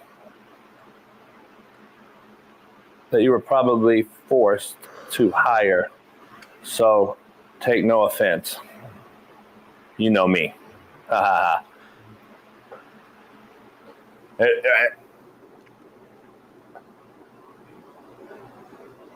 the fucking light? You can't even see it. I just want to make sure everyone knows. You say wrong number. You should have showed us that. Say wrong number, homie. Dang, you should have deleted that first. No, it doesn't. Shut the hell up. But anyway, they can't even see where it says. Well, we did it first. We can't see it. If you hold it still long enough, it'll clear up. Just stop showing it. Stop showing it. Base said stop. Base said stop. Base said stop. Yeah. You're still doing it. Base said stop. Anyway, well, it doesn't show his number. Anyway, I want to be clear. That's what I said. So let's dive into it. Turn me off screen. Clarify it. Make sure you let everybody know on the audio side that it doesn't say wrong number, so they don't think you're trolling me. No, it don't say wrong number. Audio listeners, we're playing around. We're good. It don't show the numbers, Bailey. I wouldn't. Yeah, it don't show the number. It don't show the number. It shows the name. All right, so let's be clear. I want to first address everybody in the chat that has absolutely no knowledge of coaching or understanding of what this job entails. I want to please understand that all you need to shut the fuck up. You do not know what an analyst is. Smitty as well, he was very, very wrong with his analytic review of what an analyst is as well. So Smitty's wrong on what he said an analyst is. And that's why I asked you to correct me, because I did not have an analyst when I played. Yeah. He assumed what it is. And then I saw Gorjan and a lot of these other cats in the chat assume that they think they know. And they said it's basically a GA. And I love how casual random fucks just go out there and it's just a GA. Motherfucker, you don't know anything. And you're just randomly acting as if you do, which is the most embarrassing part of this. And I want to be clear. I want to do a symposium. I want to do a fucking clinic on the chat that knows nothing, that thinks they absolutely know everything. That's what I really want to do a clinic on. Because a lot of you just should shut the fuck up. You have no clue what an analyst does or is. Number one, analysts now are making 6 figures at a lot of places. I don't know if this young lady, makes money like that, but it is Oregon. They do have Nike, and I do have a lot of money. I know she makes some money. They are not grad assistants. Let's clarify. Mm-hmm. Analysts are actually hired to analyze everything that they do. And they are specifically analyzing and doing analytics in specific parts of the game plan for a OC or a DC or the head coach. So let's be clear. It's so clear that I'm going to give you insight like I said I would that no one else will give you. And Bailey, let's share what job descriptions I have put together for analysts. Educate, matriculate, and graduate. Oh yeah, Smitty, my bad. Let me start there. Bailey, let's start in the beginning so everybody knows what I'm doing here. I'll just use it like this. Let's start with the beginning. This is a coach's manual that I use for my staff, okay? And there's probably some things on here I don't want you to see, but it's okay. So this is a coaching-wide deal. This is a policy and approach to football. I just want to give everybody what it is. Definition of recruitment. I'm not going to give you guys too much. You can screenshot all you want. By the way, if you notice this right here, I don't ever want to hear the word bitch out of our mouths towards players. Notice that little nuance right there, people? I don't know if you know that. But anyway, let's move on. Our program goals: educate, matriculate, graduate. This is something I'm giving free game away. I don't want to give to. This is 2020, obviously.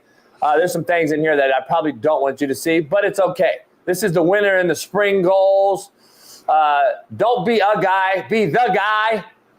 This is towards my staff, Smitty. Hey, this is illegal, but guess what? $500 for most quality signees, $250 for big time. This is incentives at the best of the bottom, just so you know. Don't worry about that, guys. Philosophy of me. This is my philosophy, Smitty. So you guys are getting some insight that no one else will get. Now, we'll keep moving on. This is a very in-depth thing. It's 100 pages, by the way. So that's too much. Yeah, now this is an 8-hour meeting with my staff. Yeah, you're going to be all in or fucking all out. So these are team rules and guidelines. There's a non-negotiables. Here's what coaching means, Smitty. There are no excuses in football, Smitty. None. We are judged by wins and losses and by how many players we graduate and produce scholarships for. There can only be one head coach. You are on this staff because I trust and believe in you. And you will grind. You will outwork our opponents and do a better job than anyone else in the country, or you will be fired. So anyway, that's me. Coaching continued, blah, blah. Rules and discipline, Smitty. This is everything. Teaching and coaching progression, Smitty. Show it, draw it, walk it, do it. Period. That's simple. That's how you're supposed to coach. Stop doing all this extra shit. Now, here's daily duties and expectations. Yeah, 5:15 staff workouts. My staff worked out together, Smitty. We worked out in the gym. Fuck yeah, we did. We played basketball or we lifted together. Fucking right. Yeah. Yeah. It wasn't easy to come be on my staff, motherfucker. Staff is basically players. Fuck's going on? And then at 6 we have team meeting. JB got these motherfuckers running 110s before the meeting. JB, 31-10s. If you fucking miss, you're fired. You by the way, 4 quarters. 110 untimed. You're fired. By the way, I'm the original coordinator, offensive coordinator, the O-line coach. I'm the originator. Fired. I'm the originator of 4 quarters, by the way. It doesn't mean 4 quarters of a football game. It means 4 quarters of the year, because that's what it is. When we talk about fiscally and other things, we have 4 quarters, right? So there's our 4 quarter. That's what we do. But anyway, you see a lot of people throwing up these 4 quarter shit. Well, they sided for me, including UCLA. But we're not going to go there. Here's what my staff responsibilities were. All that. This is all me, Smitty. And then that's the DC. This is the O-line coach. This is the special teams coordinator, his job responsibilities. This is the offensive assistant QB coach. That's his job responsibility. There's a D-line assistant, not the D-line coach, Smitty. That's the D-line assistant. Mm-hmm. Okay? So everybody has their job description. Everybody knows where they're going. Ooh, FAFSA. Linebacker coach. Linebacker coach, and guess what else? FAFSA. That means he's the coordinator of financial aid. I like that. Everybody has a coordinator, the assistant, the title. It's a wideout coach, but he's also the assistant video coordinator. Offensive assistant, running back coach. And then that's what he does. Oh, shit. What is this? Defensive analyst. All right, Smitty, let's read it. You read it. You're such a much better reader than me. Oh, you got so much text on here. Let me see. Yeah, I blew up my screen, Smitty. You can hit the big thing on your screen. Hit the little box on the bottom right. The little box. The little box. You can make it bigger. Oh, okay. Yeah, fire, huh? I got that. I don't even look at the chat no more. Go ahead, Smitty. Let's read this. Okay, staff responsibilities, defensive analyst / academic study hall coordinator. Okay, boom. Improve daily in all aspects of our program. That's a very broad, just improve. Responsible for a special teams assigned by coordinator. Study by the hall, special team coordinator, right? By the special team coordinator. Yeah. Team coordinator, excuse me. Yep. Now Study she's hall, the special. Yep. Study She's the hall study hall coordinator. So it says direct times and dates for staff to do study hall daily. Assist with film breakdown and opponent scout. Which that young lady said she does, right? Yep. Okay. Monitor grades daily. Now that's more on the academic side. Mm-hmm. Meeting room setup coordinator. Schedule all classes, theater, meeting rooms for meetings per position, team groups, etc. Co-on campus visit coordinator. So I guess that's probably when recruits come visit. You got to kind of help manage it. Okay. Assist with dorms. Graphic design coordinator. You got to make graphics. Motherfucker got to be good in the Photoshop. Yeah, Smitty, this is JUCO, homie. This ain't D1. This broad's going to work for me. Go ahead, Smitty. Keep going, homie. You got to learn Photoshop. You got to do the dorm. Fucking right. That's why. Guess what? By the way, only 13 coaches are coaching D1 because I made them do this, but it's all right. Go ahead. Keep going. Assist in other areas assigned by Coach Brown. That leaves my shit open. Now you fucked up. Other areas, motherfucker. Go get fucking Freddie out of jail. Right. All right, keep going. Now read the breakdown of what she's about to do. This is the defensive analyst position. Now this is a 4-year title. This is what you see at Oregon, Alabama, Georgia, because guess what? Coach Lannings and Sabins of the world and Sarks of the world, I took their descriptions and how their universities did it, and I molded it into my own for JUCO purposes. Right. Got you. So this is coming from a Power 5 institution that I molded in to a JUCO scenario. So just so you know, take what you can, chat, and people watching out of this that is coming from the young lady at Oregon. So go ahead, Smitty, read this. The football analyst position reports to the respective coordinator, defensive and special teams. The football analyst is directly responsible for assisting the football staff with their practice and game preparation, as is permissible under NJC This would be rules and NCAA. regulations. It would be NCAA rules. Right, okay, right. go ahead. Yep. Additionally, this position is responsible for analysis, quality control, administrative, and organizational duties.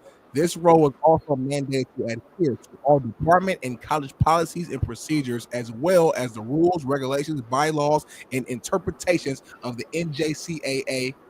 Boom. Per NJCAA rules, or NCAA, analysts are allowed to coach on the field and in the film room or position room. You will break down opponent schemes, create detailed reports, complete daily office tasks, give me my coffee, create and maintain practice plans and game plans, create playbooks and game books, and assist in the recruitment of prospective student athletes. Now let's dive into job functions. Here we go. Job functions, y'all. Here we go. Responsible. Remember, everybody, this is just a GA. Go ahead, Smitty. GA be doing a lot of shit too now. Like, they don't do this. They get the coffee. They get the coffee. When I used to fucking run my GA all around the fucking world. They get the coffee. And now you get the rounds now. Yeah, not the analysts. The GAs get the coffee. Go ahead, keep going. That's I got that. All right, job functions. Responsible to assist the defensive or special teams coordinator in practice and game preparation. Assist coordinator with practice preparation, including the distribution of schedules and scripts. Participates in the creation of a game plan and tip sheet that summarizes opponents, their tendencies, and outlines our strategies for that opponent. Assist in the creation of the playbook for assigned areas, defense, special teams. Works with each position coach to synthesize their input into the playbook. Real quick, define synthesize real quick. Define what? Synthesize. Synthesize? Yes. Yeah. Take your time. Where's it? Curious. No, where's it say that? I'm trying to follow Yeah, it says works with each position coach to synthesize their input into the playbook. Where are you at? Huh? Where are you at on here? Under what? I'm at the 1, 2, 3. I'm under the third bullet point where it starts off saying assist in the creation of the playbook. Right under there, it says work with each position coach to synthesize their input into the playbook. Based upon context clues, I'm assuming synthesize means to like basically take. Let me see. Take their basically. I found you. Assist in the creation of the playbook and put it into the playbook. Yeah, it's easy. I'm gonna tell you right now. I'm following you. Assist in the creation of the playbook or assigned areas by the DC, special team coordinator, etc. that I assign. Works with each position coach to synthesize, meaning put everything on wax that she's compiled, and now it's on some sort of document like this, or in the actual game plan or scouting report. Remember, she's part of the scouting report, homie. She is making a scouting report that we're going to use on Sunday for the whole week before we play Saturday. Yeah. Just understand something. This is not like a fucking go get the coffee job. She's fucking making the scouting report make sense. But every analyst job at each school isn't the exact same, correct? It's very similar, though. Okay, got that. Now, remember, the NCAA had to approve this description of what they came up with, and then now that is a actual title. You have an offensive analyst and you have a defensive analyst now on a staff. So go ahead. Okay, cool. Independently seeks and develops new training concepts and sports-specific knowledge to enhance the overall knowledge of the coaching staff. Next up, we got statistical analysis. Provides coaching staff with statistical breakdown of opponents. Creates self-scout analysis for coordinators and head coach. Charts plays on game day from the coaching booth or sideline. Film analysis. Studies and provides insight including tendencies and strategies on film of weak opponents during the football season. Assists with film grading after each practice. Independently input and edit video from each practice into DV Sports /Huddle video system. Attend position meetings, synthesize, information, and assist with opponent scouting. Create cut-ups for off-season film study for coaches, which she says she does. Assist football support staff. Assistant on campus recruiting in conjunction with the coordinator of player personnel. Complete special projects as assigned by the director of football operations. And then that's not it. Smitty, what's it on the bottom say? The hell? Secondary recruiting zone 1, primary recruiting zone 1 and 6. So they got recruit too. And they getting paid how much at JUCO level at that time? $5,000. Now hold on though. And you motherfucking them and all that type stuff. You're fucking right. All in or no in. Now here's the thing. Staff responsibility, that's defense, Smitty. I'm not reading offense. No, we're done. That's offensive analyst. That's the offensive analyst. That's crazy. You're a bad He's boy.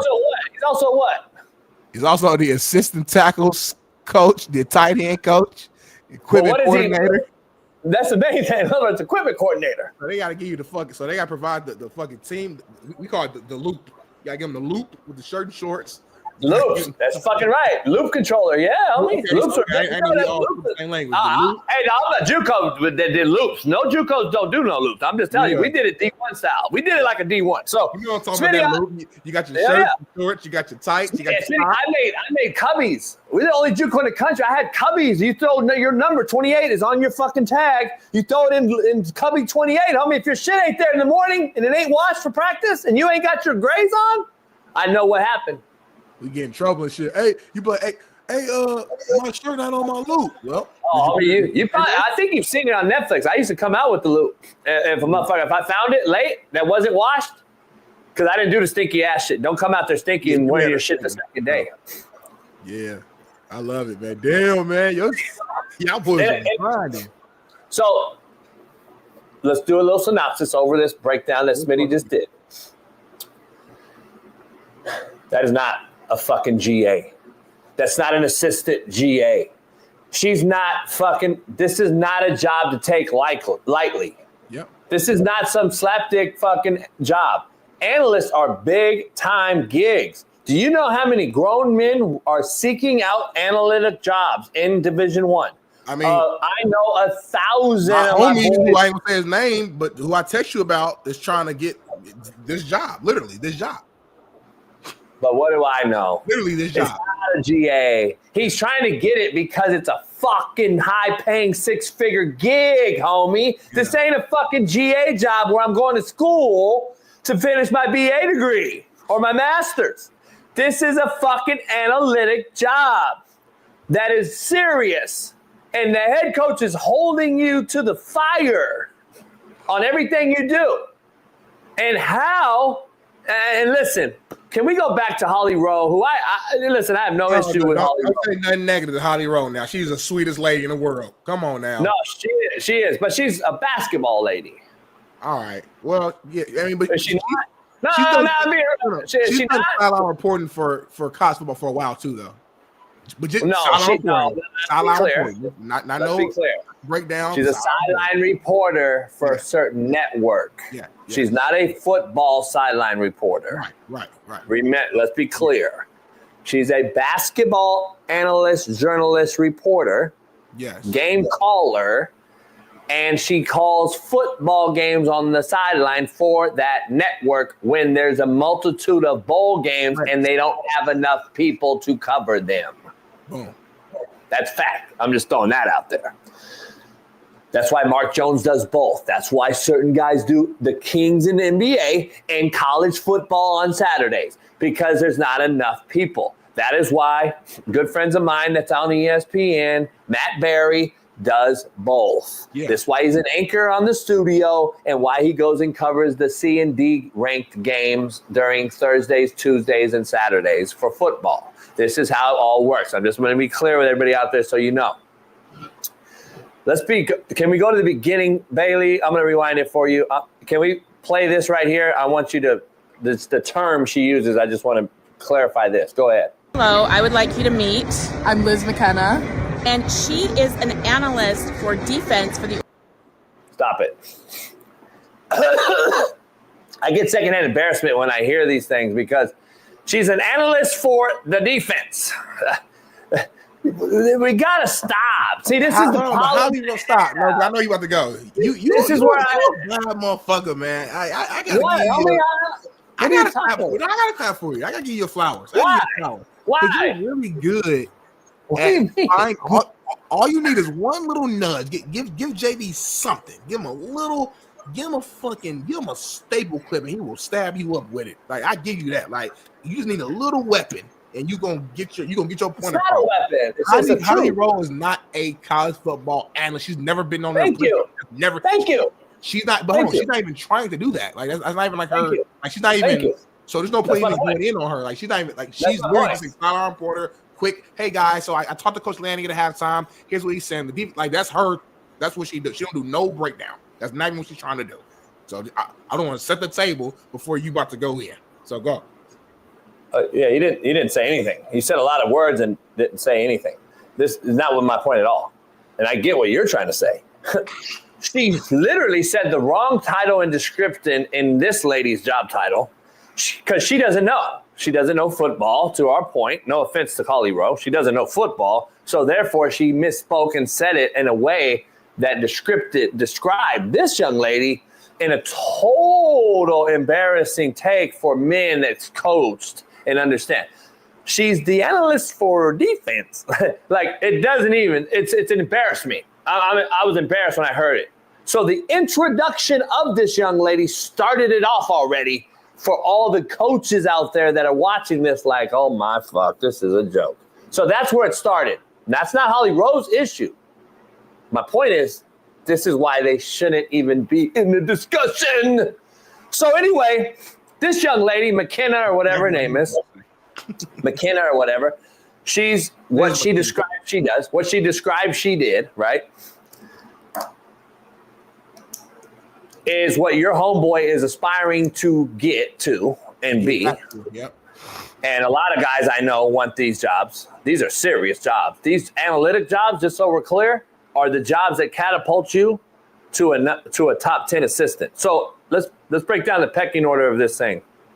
There's 10 now. There used to be 9. Now there's 10 full-time assistant coaches. 10 full-time assistants, meaning I can recruit on the road, I can coach on the field, I can coach at practice, I can go into homes, I can do everything. There used to be 9. Now there's 10 plus. We used to have 4 GAs, 2 on O, 2 on D. They've added to that, I believe. And now you've added the analytical job, the analyst portion of this, which I believe there's 4 now. It could be even more. There's off-the-field analysts, too, by the way, that we're not even going to dive into. Alabama, by the way, when Sark and them were coaching there was 96. 96 staff for football. And everybody used to bitch about, there's only 9 full-timers. And no, there's 96 Alabama used to have. Alabama used to have motherfucking shit running across wires at practice, like sending the cards across the field on wires. What? Homie, I swear to God, it was an unbelievable operation Saban ran. Motherfuckers, so you can get the cards you drew up for the scout team across the fucking field fast. So it would go on a pulley system. Through motherfuckers would line across. You'd have 17 runners grabbing them motherfuckers, running them to a real coach. The coach now shows the card. Then the card goes to the fucking scout team. Scout team shows the card. They throw the pulley across the field, a 7-on-7, 7-on-7 card. You bullshitting. No, I'm not bullshitting. But guess what? She deserves the job. Well, hey, shout out to her. Oregon, number one team in the nation. To your point, that allowed 41 in the bowl game, undefeated. Yeah, they lost the game finally. Yes, but they were 13-0. Beat every other team on their schedule. And what do they call that? So I'm just saying, when I do that, what do they say for the loss? You got to give her credit for the win. It has to be both. Seriously though, you can't just bash the loss and that's it. No. What do they say when I do it? When I say something, then it didn't age well or whatever. Yeah, it didn't age well, I guess. Because they gave up 41 to Ohio State, and she's the defensive analyst. Listen, I'm not blaming this young lady for this. I'm not blaming this young lady for anything. She's very minute in the situation, in the system, in the situationship. She's very minute in that process.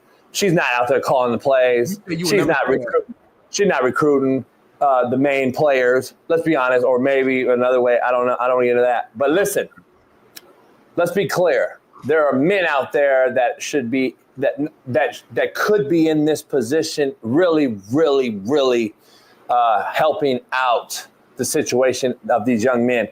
She never played football, Smitty. I mean, I'm not going to yell and moan and bitch about it. But the fact is she never played football. She doesn't know what a forearm shiver is, a wrong arm is, defeat the double team in that manner. She doesn't know any of these things. She doesn't know any of these things. So there's no reason to yell and fight. There's no reason to yell and fight about it. And listen, I would just say dollars to dimes. Dan Lanning doesn't want to hire her. He's being nudged. Hey Dan, we gotta do what we gotta do. We're at Nike. We're Nike. We're Oregon. We're Nike. Dan. You got to make sure we hire this young lady. Dan does. You think Dan Lanning? Listen, Smitty. Do you know Dan? Yep. You don't know him, to be honest, because he's watching. I know him very well. He doesn't want this young lady, and I'm speaking for him. I'm alleging, because Dan he has to hire her. I mean, let's be honest. He doesn't want this young lady. You got to show all Dan listen.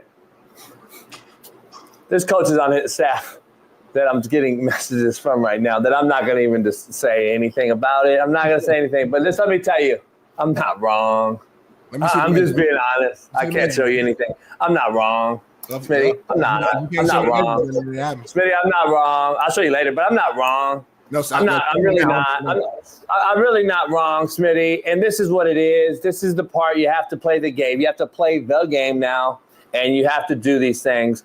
The whole part of it is it's unfortunate for the men in the profession that can really have an impact on young boys' lives and creating them and turning them into men.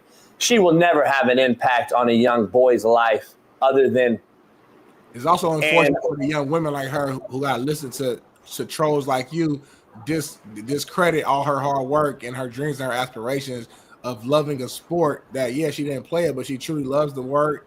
And I'm sure it's working her ass off to assist in any way she can to help the team grow. But she has to listen to people like you who are so stuck in their ways of growing up in the era that you grew up in and thinking that men can only do one thing, women can only do another thing, and you're stuck in that. So now this young woman who's 20-some years old trying to aspire to just grow in her profession and help this team win. With some profession. Now she has to watch this and be like, damn, like so I'm just a nobody, and I can't know the game. I can't learn nothing because I got a vagina and breasts. Like, damn, that's kind of cold-blooded. So I'm saying, stop, homie. Stop. You're disrespectful to all men out there who've grinded their whole fucking life in this profession that you fucking played, that you put pads on for and bled, sweat, and cried over. Too. It's disrespectful to say it's her profession. Stop that shit, homie, because you're fucking wrong. It ain't her profession, and it ain't my profession in Mac makeup. I shouldn't take her fucking job either. Stop with this her profession shit. Since when has it become a woman's fucking profession? Football. Come on, homie. Tell me more. Keep defending these motherfuckers. I have 1,000 DMs from a fucking story I posted last night about this video. Yep.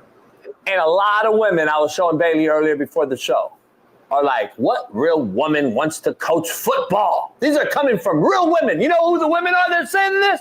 Real women that want to be with a man, that want to understand the pecking order of life, how it actually works. I want to be a woman. I want to wear heels and wear makeup and be a man piece showing out. I don't want to be around men in a profession of men where I don't have a fucking clue how it actually works. I want that woman, homie. The woman that's DMing me that's saying, God, JB, keep speaking the truth. We don't want to be in this profession. These are forced hires. Keep it funky, homie. This ain't their profession. You know what their profession is? Fucking cheerleading, homie. Go fucking cheer for the team. And you do it fucking well. You're the unbelievable best at it. Go cheer. Stop talking about their equals and they belong in football. I'm fucking tired of hearing it, homie. No, they don't. I got 1,000 homies that belong in there that are getting passed by Miss McKenna here, who has no fucking clue how to get this thing done and make a dude better. But we're hiring her.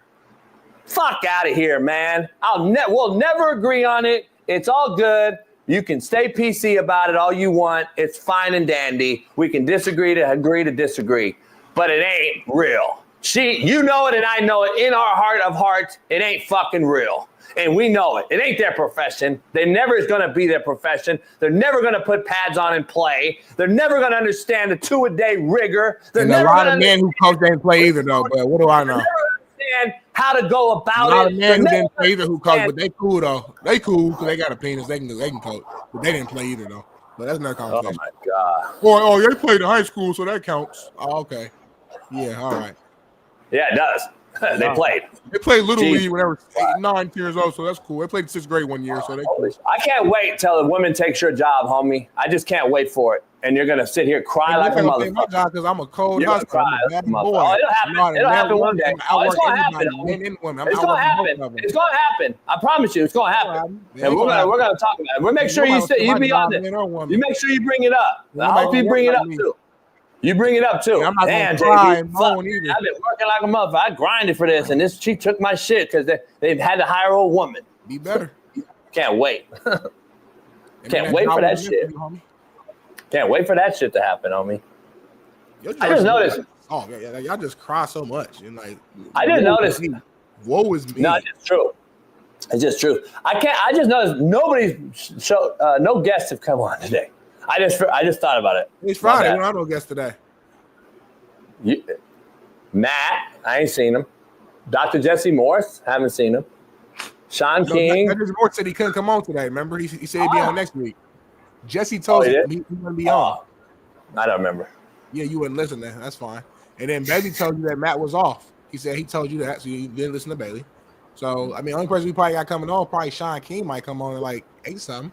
But yeah, that's what it is. And I'm leaving at 8:30 because I got shit to do. So it is what it is. Friday, it's the new year. People got shit to do, JB. You know, it is what it is. People got jobs and families and kids, take care of all types of stuff going on. But anyway, let's move on to this next topic, man. It's a two-part topic. Lane Kiffin allegedly took a shot. I'm using the word allegedly at Diego Pavia after being asked about Jackson Dart post-game in his Ole Miss win versus Duke. Just take a listen to this. Jackson Dart, as your quarterback, I just saw you have a moment with him. What's it like watching him in these final minutes? It's awesome. He's playing great. Never know. Maybe he'll file a waiver and come back another year. Are you pushing for that? Maybe. JB, do you like that? You like that little shot that he just took at Pavia? What's your thoughts? I love it. Because Lane and Sark and I have discussed this in length since it happened. It's a joke. It's a mockery. You've heard Sark come out and talk about it. Sark's a former JUCO guy like myself. It's a mockery. It's a joke. And I want to be clear on the whole women's coaching thing to Chris and everybody in the chat that's women, because Chris is in the space. She's deservingly so in the space, understands it. Anybody that thinks women shouldn't just watch sports are asinine and dumb. I never said that, Chris, or anybody else.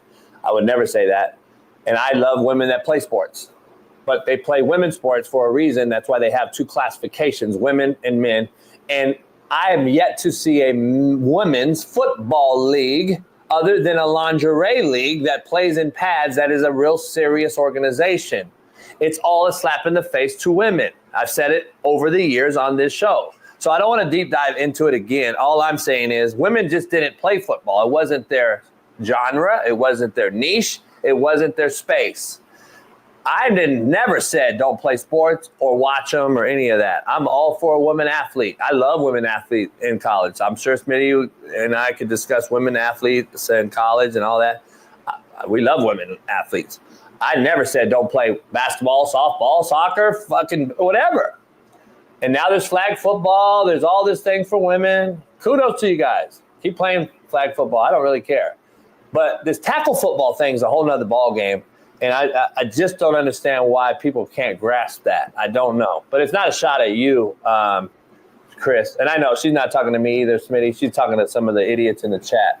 But I just wanted to clarify. There's just spaces for certain people. My only pushback to that, because we've had this argument 1,000 times on the show, is that even in those sports where you say you're cool with women playing, like soccer and softball and all that type of shit, when they get done playing and then they get an opportunity to go like coach, like we saw that woman in hockey or whatever, just for an example, coaching, you're still against that. So it's like damn, even in a sport that they actually did play in, you're still against that. So it's like damn. Well, hockey's the other sport, Betty. Hockey's the other major sport that women. Come on, we're talking gladiator sports here, homie. Like, are women gladiators? You want to? I'm trying to be funny. You were cool when the Spurs had. What you call it as an assistant? You know, the Las Vegas Aces. What's her name? Yes, I was. You're 100% in on that. Okay, cool. Yes, yeah. That's fine then. Cool. Because women play the exact same game as men in basketball. Gotcha. It's 5-on-5, same defense, same motion offense, same zone, same defense. Everything's the exact same in basketball. Yeah, for sure. 10-foot rim. They play with a smaller ball, but that's it. Everything's the same. Yeah. So a woman playing the same game can go over and coach. I'm fucking fine with it. You're cool with a woman head coach in the NBA, just for clarity. Not woman head coach in the NBA, no. Yeah. Women coach, yeah, I'm cool with it.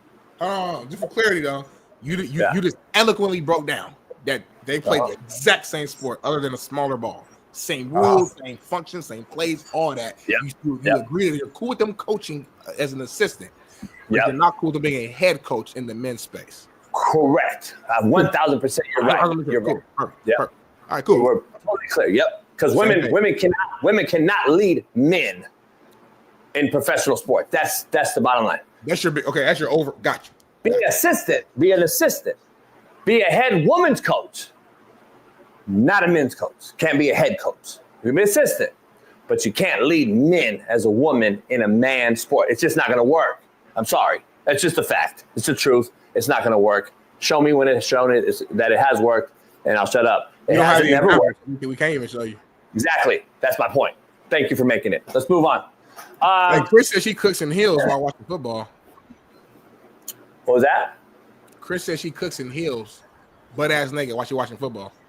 But She all right, cooks let's move on. You Hold said on, I gotta go back to that. She cooks in heels? Yeah. Sexy. Yeah, I ain't gonna lie. Like just in general, that's kind of like that's a fucking woman. It made my chest tingle a little bit. Like, that's Yeah, kind of like, that's a fucking- that's a some fucking real- red heels with a fucking tone going. Like a little bit of Kerry Champion leg, a little oil. Fixing some damn whatever, just some throwing down. That's a fucking woman. Game on in the back, you know, Sunday night football. You know what she don't do? Coaching heels. Oiled up. She don't coach in heels.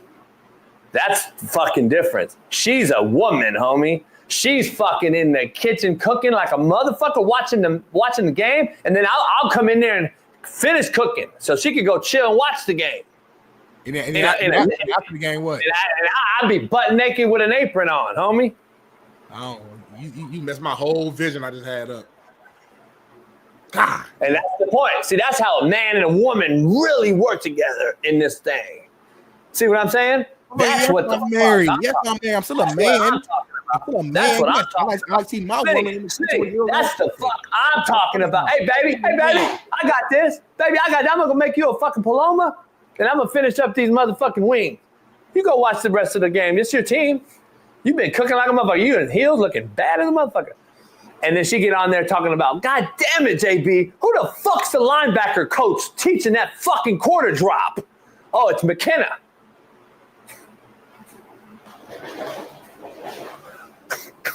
Shout to El McChesney. God, man. Team played a real going to the last game. And I gotta be credit to not just the entire coach, I'm gonna get you on the porch, El. I think it's El McChesney, Liz McChesney. I'm gonna get you on the porch.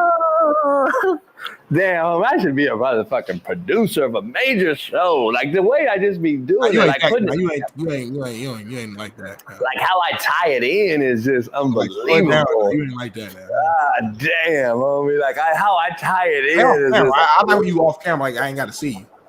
Oh man, it's unbelievable how I fucking tie it all in. Is just unbelievable. It makes like the retarded chat understand. That's JUCO. I can get the fucking dumb motherfucker to understand how to run a fucking hit slant concept, a hit seam.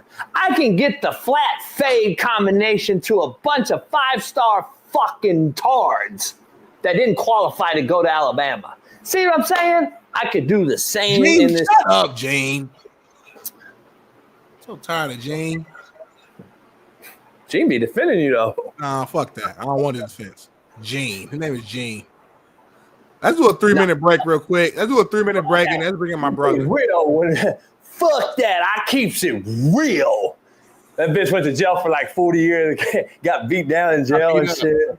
When keeping it real, goes wrong. We'll take a quick break after I just cooked everybody and everyone in the show, including Smitty, the whole show for 2 hours. First of all, though, can we address the Lane Kiffin thing before we get off track? Because we got off track on my fault. It's your fault. Back to your Lane Kiffin take. Eddie, shut the fuck up. I love the shot at Pavia. We all know it was. We know it was a shot at Pavia because Pavia should be done. He played 2 years on the Indian reservation. He played 2 years. He played 2 years JUCO. He played 2 years fucking at 2 different places. And now, goddamn, homie, how many more years you gonna get him, motherfucker? Play the game, homie.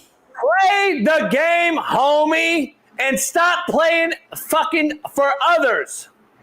I don't think people understand what I just said, homie. Stop playing the game. Stop taking my son's fucking years.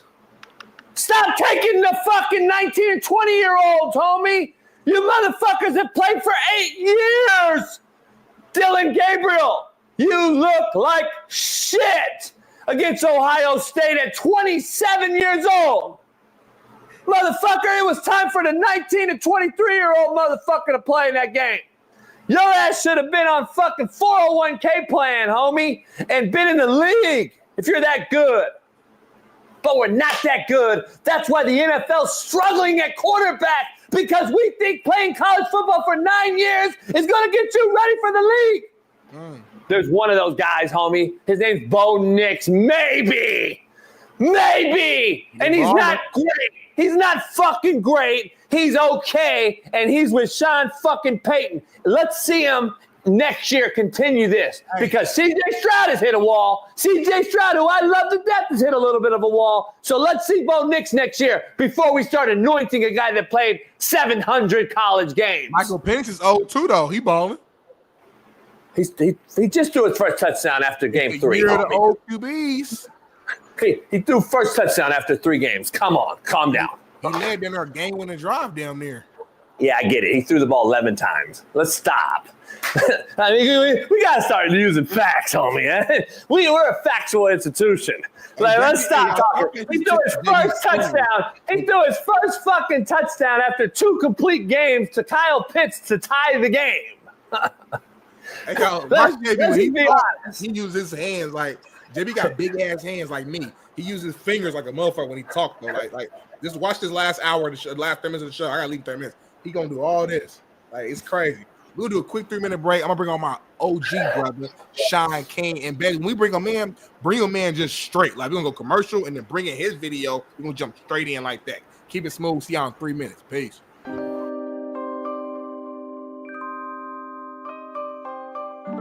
Let's bring up what Mel Kiper said this morning on Get Up on ESPN. Jamie's going to love this. Check it out. Get up from there. Now that we've sort of set the table for exactly what your problem is with it, how would you try and solve it?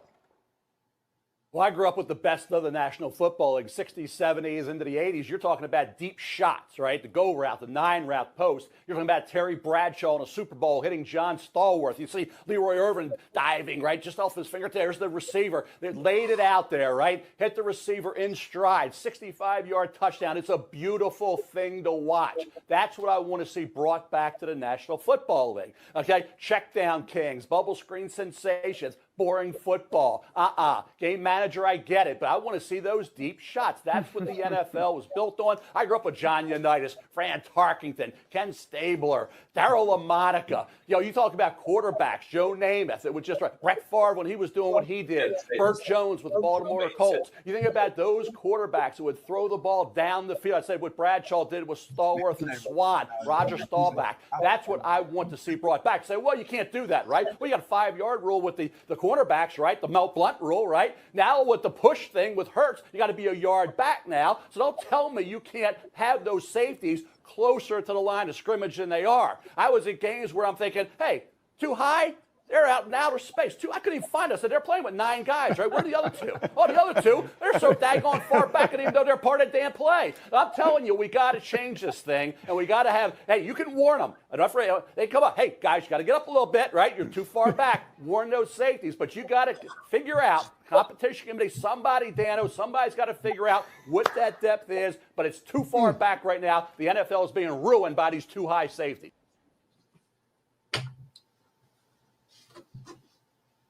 I'm dying, homie, watching that ESPN, dog. Yeah. I know I argue with JB a lot, but not on this one. Not on this one. There's no way, homie, that was just said. That was just said, homie. There's no way that was said. That was just said, homie. He said that they got to make a rule to where the refs will force the safeties to be closer to the line of scrimmage so we can see more deep threat, the big time plays that he used to see when he was growing up in the 70s and the 80s, homie. I can't even, as a defensive player, homie, I can't even begin to think of how to respond to that. Baby, can you take me to the board?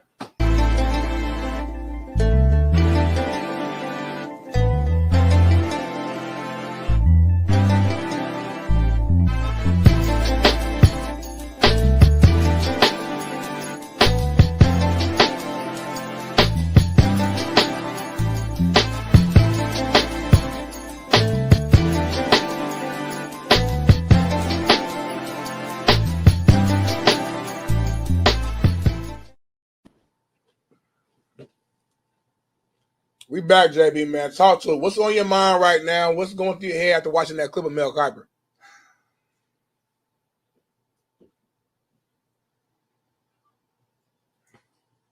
I don't even know where to begin, dog. I don't even want to yell or nothing, man. It's just so fucking dumb. Like, the big narrative. See, you don't believe me, though. The fucking fake agendas that get pushed. Mel Kiper saying to take the safety.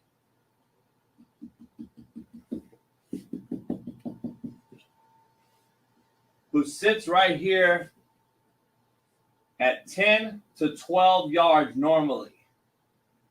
They're saying that's too deep. So now we have to cater to the offense even fucking more. Move them up here, and it has to be a referee behind them. Get up. Move up. So now you want the safeties at 5 fucking yards, Mel Kiper? You fucking idiot. Never been right on the draft yet? You said Ryan Leaf was the guy, you fuck! Now we want safeties at 5 fucking yards? So you can throw a post to fucking Stallworth in 1967, you fucking toupee-wearing motherfucker! Holy fuck, you guys on ESPN are fucked, man! Now we have to dictate to the quarterback. Hey, quarterback, please, I know we're all so shitty, but let's blame cover 2 the fucking times! You fucking idiot! Dan Orlovsky, you should have came on my show, motherfucker. You fucked me. You don't know shit either, sitting there in them tight-ass skinny jean pants. You fucks! You motherfuckers don't know football. Get me on there, motherfuckers. You guys fuck!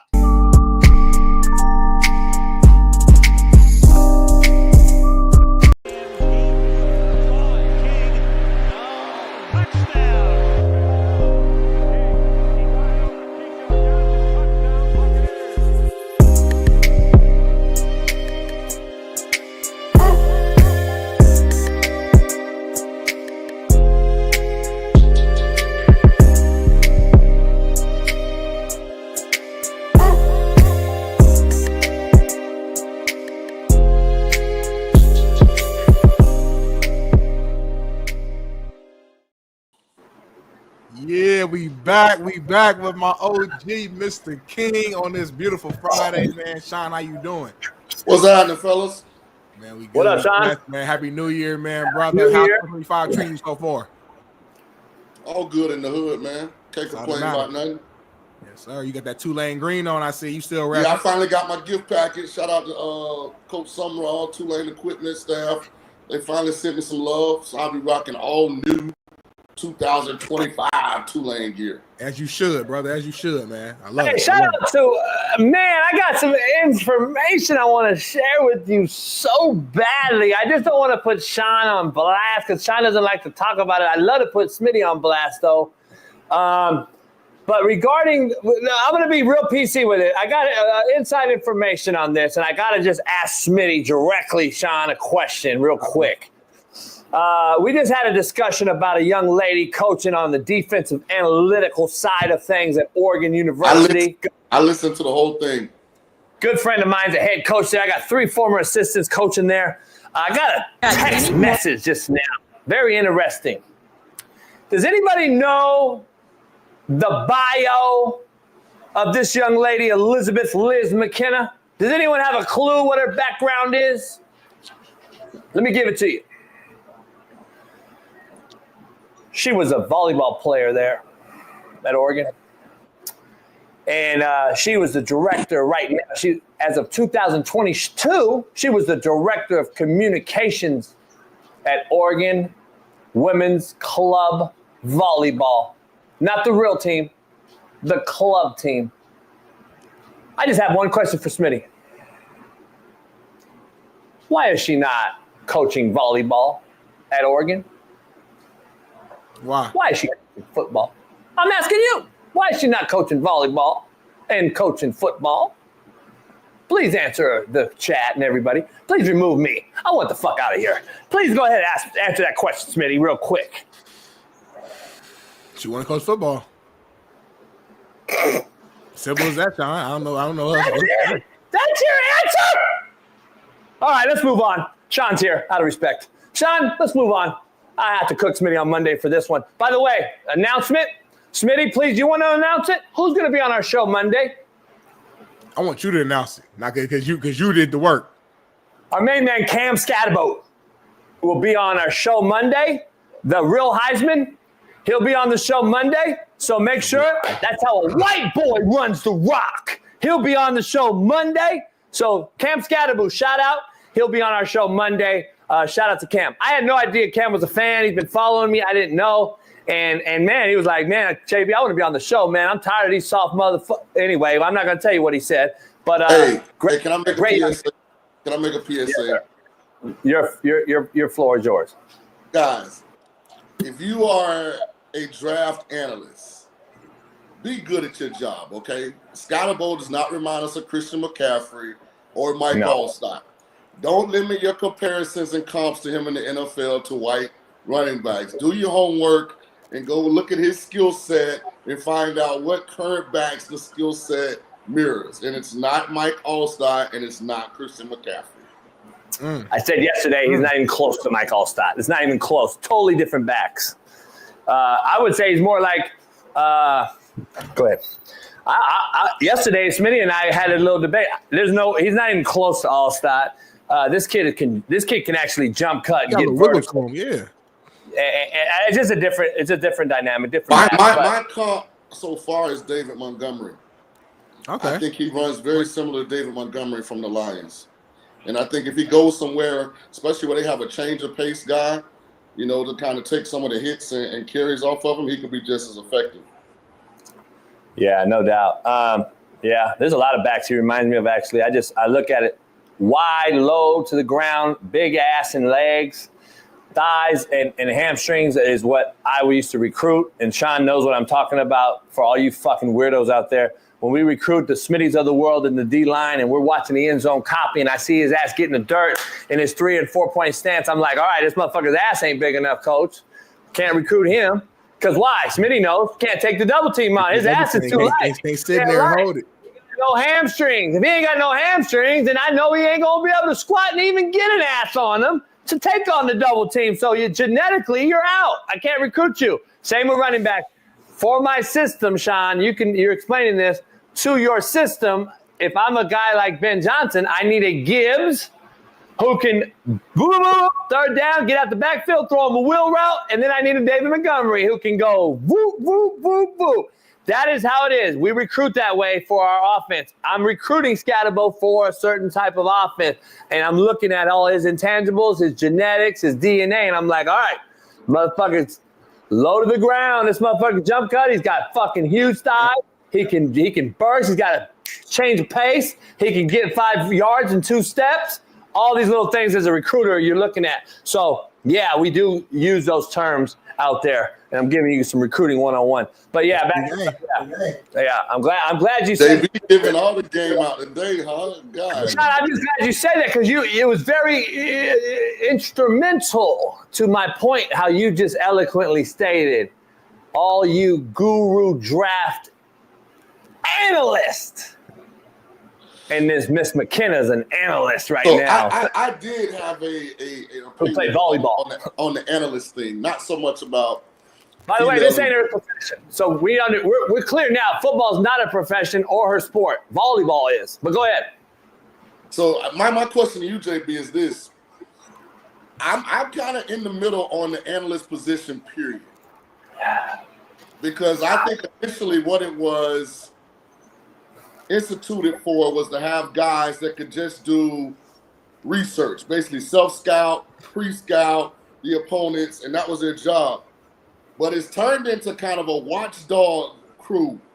They don't. It's turned into a full-on job. It's full-on description now. 6 figures. Right, but the thing is, all the analysts are trying to really take all the position coaches' jobs. That's my point. Let's say you're the D-line coach. JB hires me as a defensive analyst. Right. But I specialize in the D-line. Now, I'm walking around practice with my pad, watching your drills, watching how you interact with your guys. I'm sitting in the back of the meeting room, writing notes down, because I'm really trying to take your job. Hey, well, I don't know if I agree. I don't know if I agree with that, but Smitty literally read my job description on my defensive analyst. You saw it. Smitty's laughing because look at all that shit, right? Yeah. And you know that's coming from the Shaun, you were there. You were at the 4-year recently where they had analyst jobs. And These cats got a lot of job duties on their thing, and they're a coordinator of several different titles, like you just mentioned. They're a coordinator of this, they're a coordinator of that. To your point, they're trying to take a job and get that number 10th spot that I just mentioned to Smitty. There's 10 full-time jobs now that a lot of men out here are trying to attain. Now we have these analysts that are trying to get into that role. They're making six figures, possibly low. Some make 80, 90 to 100. At a place like Oregon, I'd figure it's six figures. But there's a lot of men. Smitty's friend is one of them trying to get in there. Yeah. Now, worse to Shaun's point, these guys are going around trying to dry snitch your ass and give you because they don't answer to anybody but the head coach. That's it. That's why they're getting paid.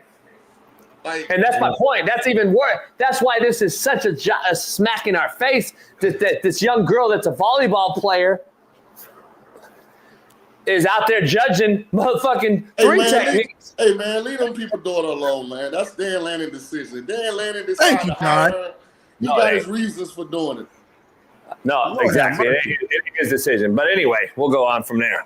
Hey, when you get back in and you coach, you can hire who you want to hire. Ain't nobody going to be able to tell you you can or can't hire Smitty. You know better. He ain't all that damn money. How he want to hire? And you know I love you, and you know you my guy, and I'm going to ride with you. But I'm a strong enough friend of yours to tell you when you're wrong. Shaun, I got to do the same with you. I got to do the same with you, whether it's on the boat or not, and you got the wrong Wi-Fi connected to your phone or not. I got to tell you the same. Thanks, sir.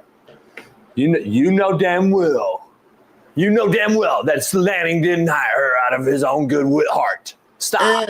And so here's my deal. Like, I don't want to target her because obviously she's not, even though her title might be analyst, she's not like taking up a desired destination job from someone that's just grind. She might have analysts on there, but she don't get to talk in none of the meetings. Like any report she got probably got to go to the GA to get to the position coach. She's over the GA.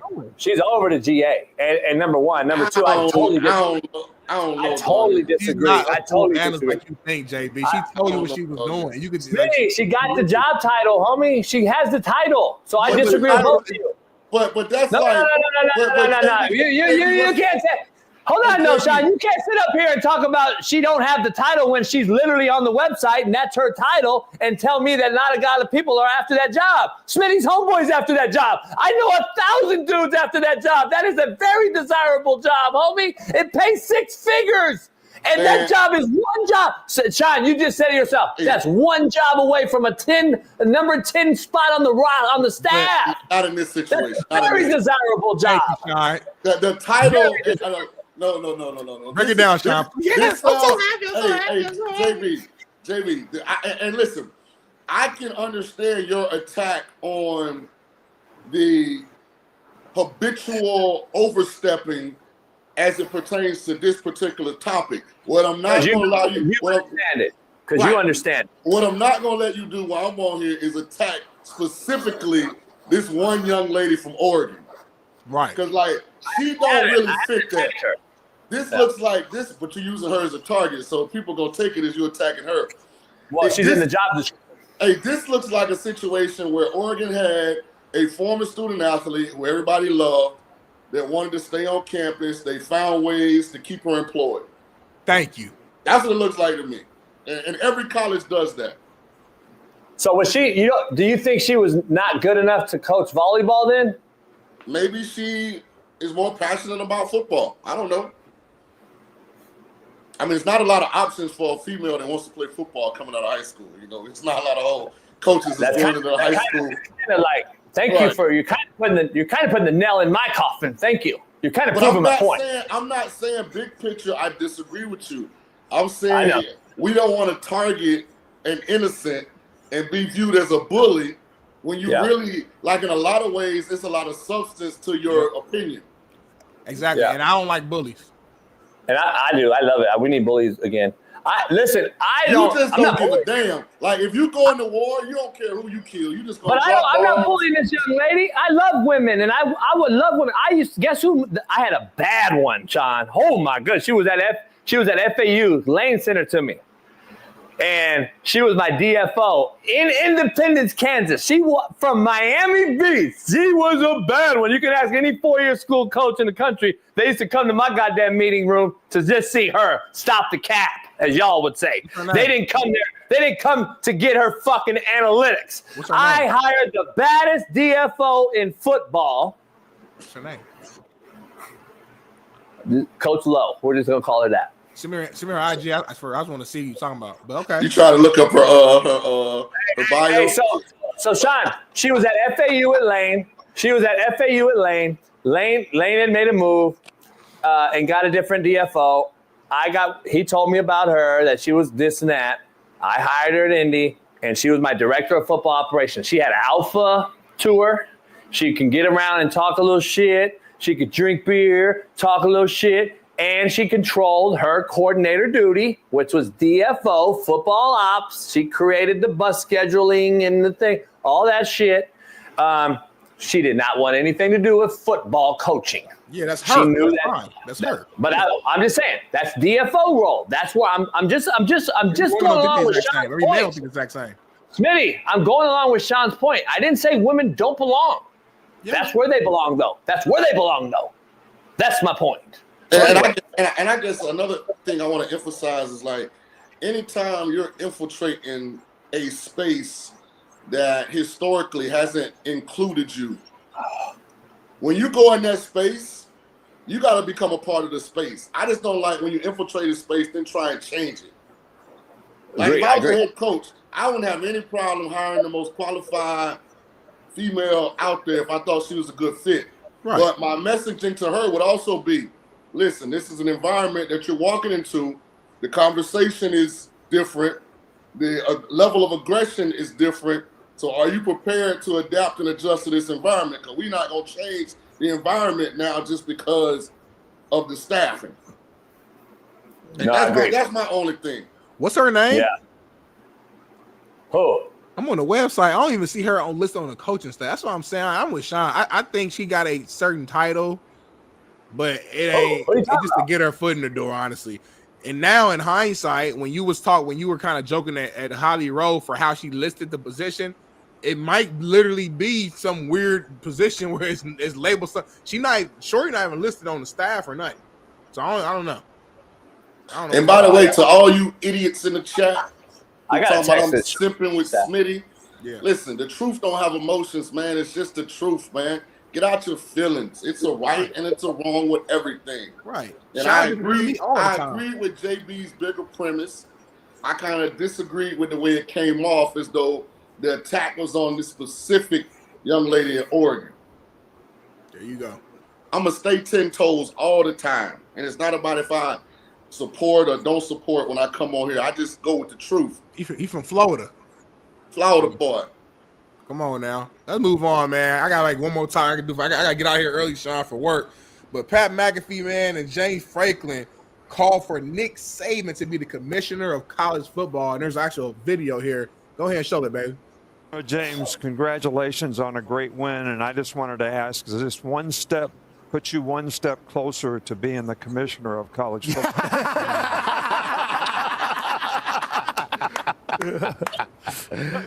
Coach, you can keep trying to avoid this all you want.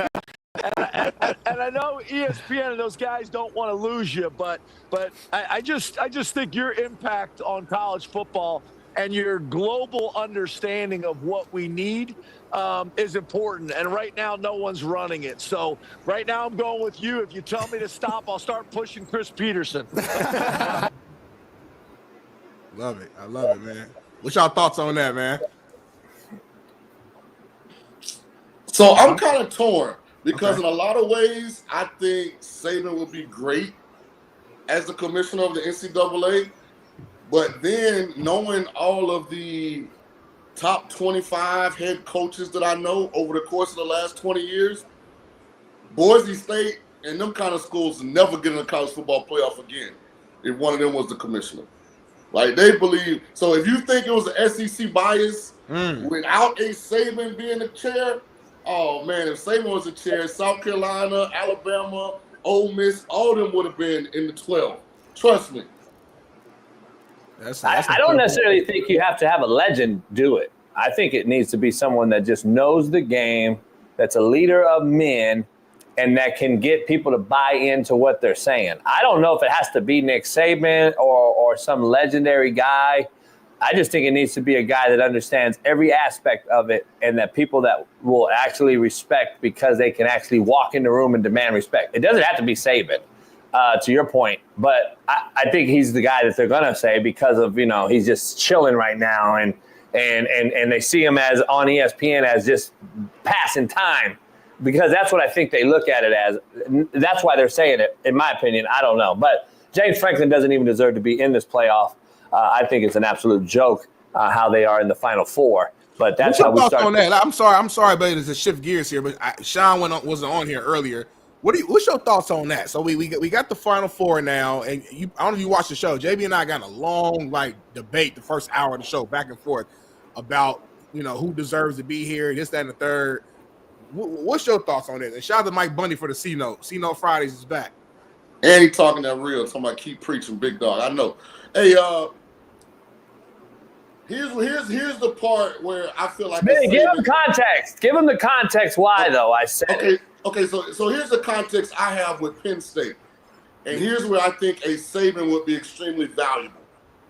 There's no way that Nick Saban, after the conference title games, go back to the conference title games, after Oregon beat Penn State to win the Big Ten, there's no way that Saban would have gave Penn State an SMU Boise State path to the semifinals and gave Oregon Ohio State in the second round. And I agree with you on that. And I agree with you on that.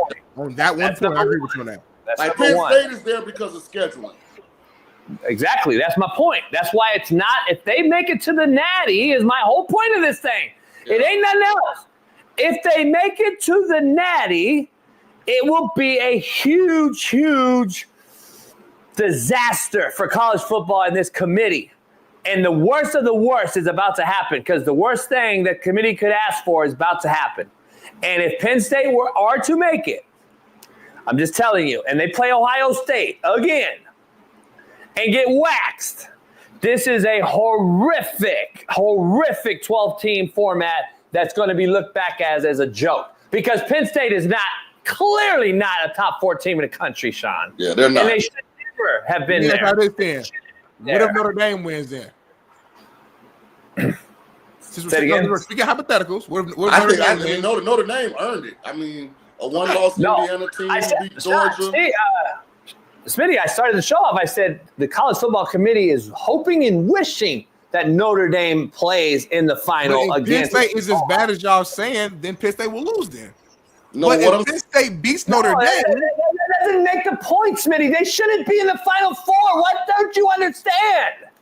This is not the best Final Four teams, homie. I don't get how you grasp that. I'm just saying. They shouldn't be here. This will be their third game, and this is the first losable game I think they've played.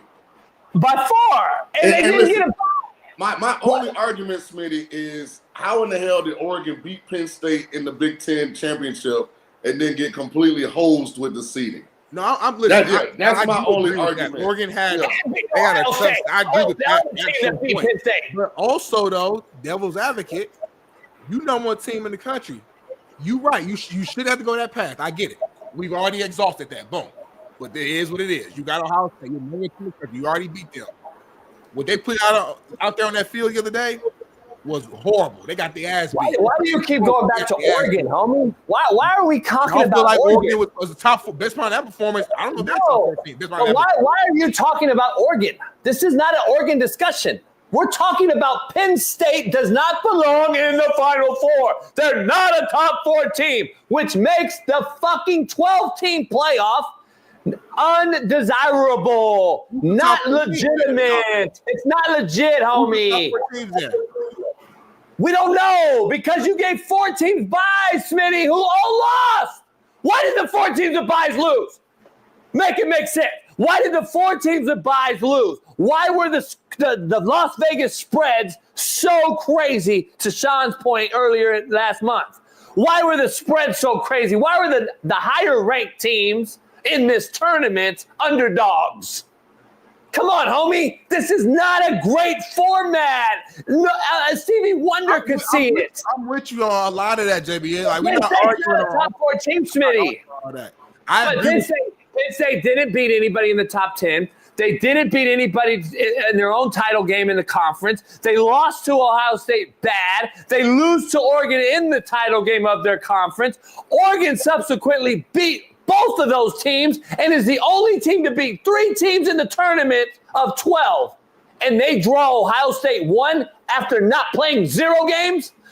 It's the stupidest thing ever, homie. If you're going to make it a tournament, like any tournament in the world's formats in the history of tournaments, then you seed them 1 through whatever. I agree with that. Smitty, I'm saying my whole point is this: Penn State's not a top 4 team. They have gotten here by design, not because of the play on the field.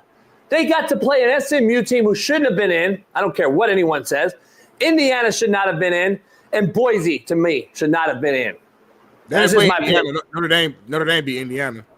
No, I know. I'm just saying the team that shouldn't have been in. Yeah. The team that shouldn't have been in is my whole thing. So, that's all I'm saying.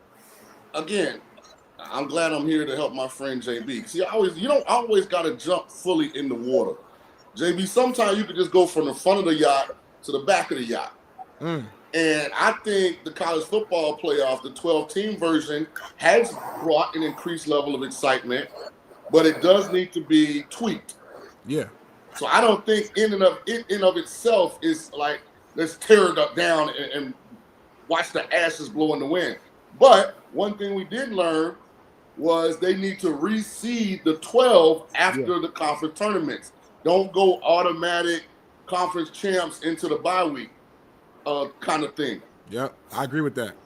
And then they need to make it so that the number 1 team doesn't get the hardest path to a damn championship. Now, if we're being honest, if Ohio State figured out how to win this thing, they were by far the best team in the country because they didn't have Murder's Row. And Shaun, to that point, my point what I was trying to make earlier is that the reason why I'm a fan of the 12-team playoffs is because a team like Ohio State, let's use exactly what happened this year, right? Let's say it was still the 14 playoff. They wouldn't have got in. They wouldn't have got in. So we would have missed out on arguably the best team in college football on missing the playoff because they had a blunder at the end of the season, which is why I'm a They put every team in, homie. They put every fucking team in. They put 64 teams in there, homie. They wouldn't have got in, Shaun. Probably not. 64 teams in there. Ohio State. Let everybody play. Let everybody play then. Let everybody play. Title game, Shaun, is going It makes no sense. That makes that's so fucking weak of a take. That's such a soft ass take. Let everybody in, homie. Let everybody in. Fuck it. Like that's the weakest take ever, homie. Last year you bitched about Georgia not getting in. Florida State not getting in. Georgia not getting in. JB, I'll see you later, and I'll keep you again on Monday.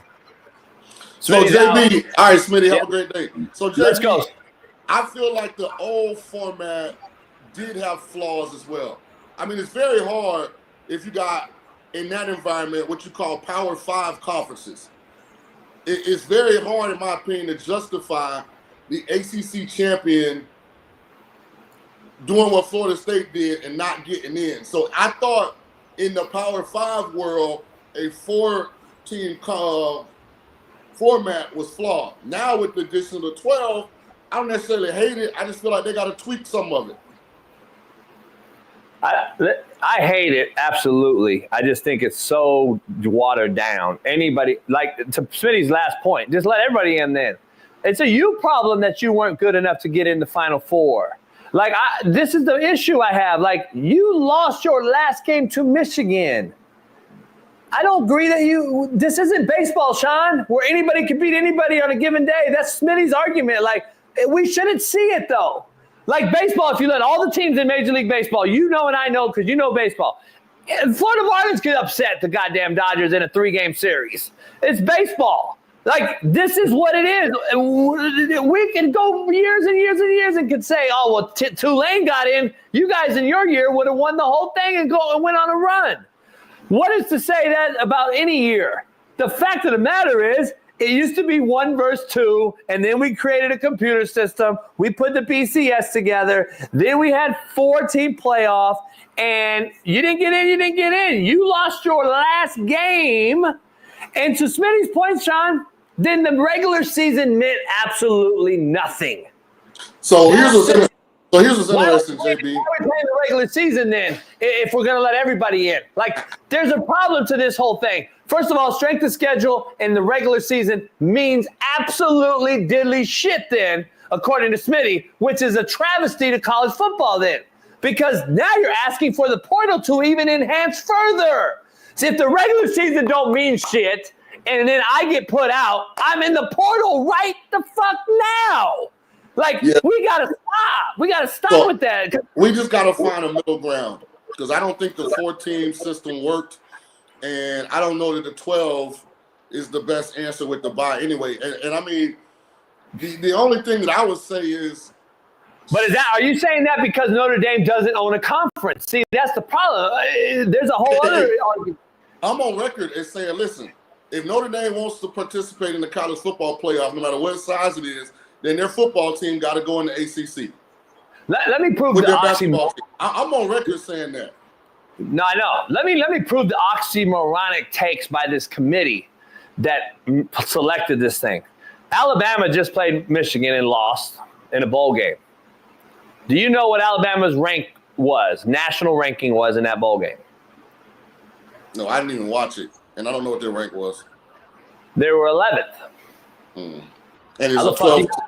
Right. You're not the fucking it makes zero sense, Shaun. That's my point of this. I get what you're about to say. Go ahead.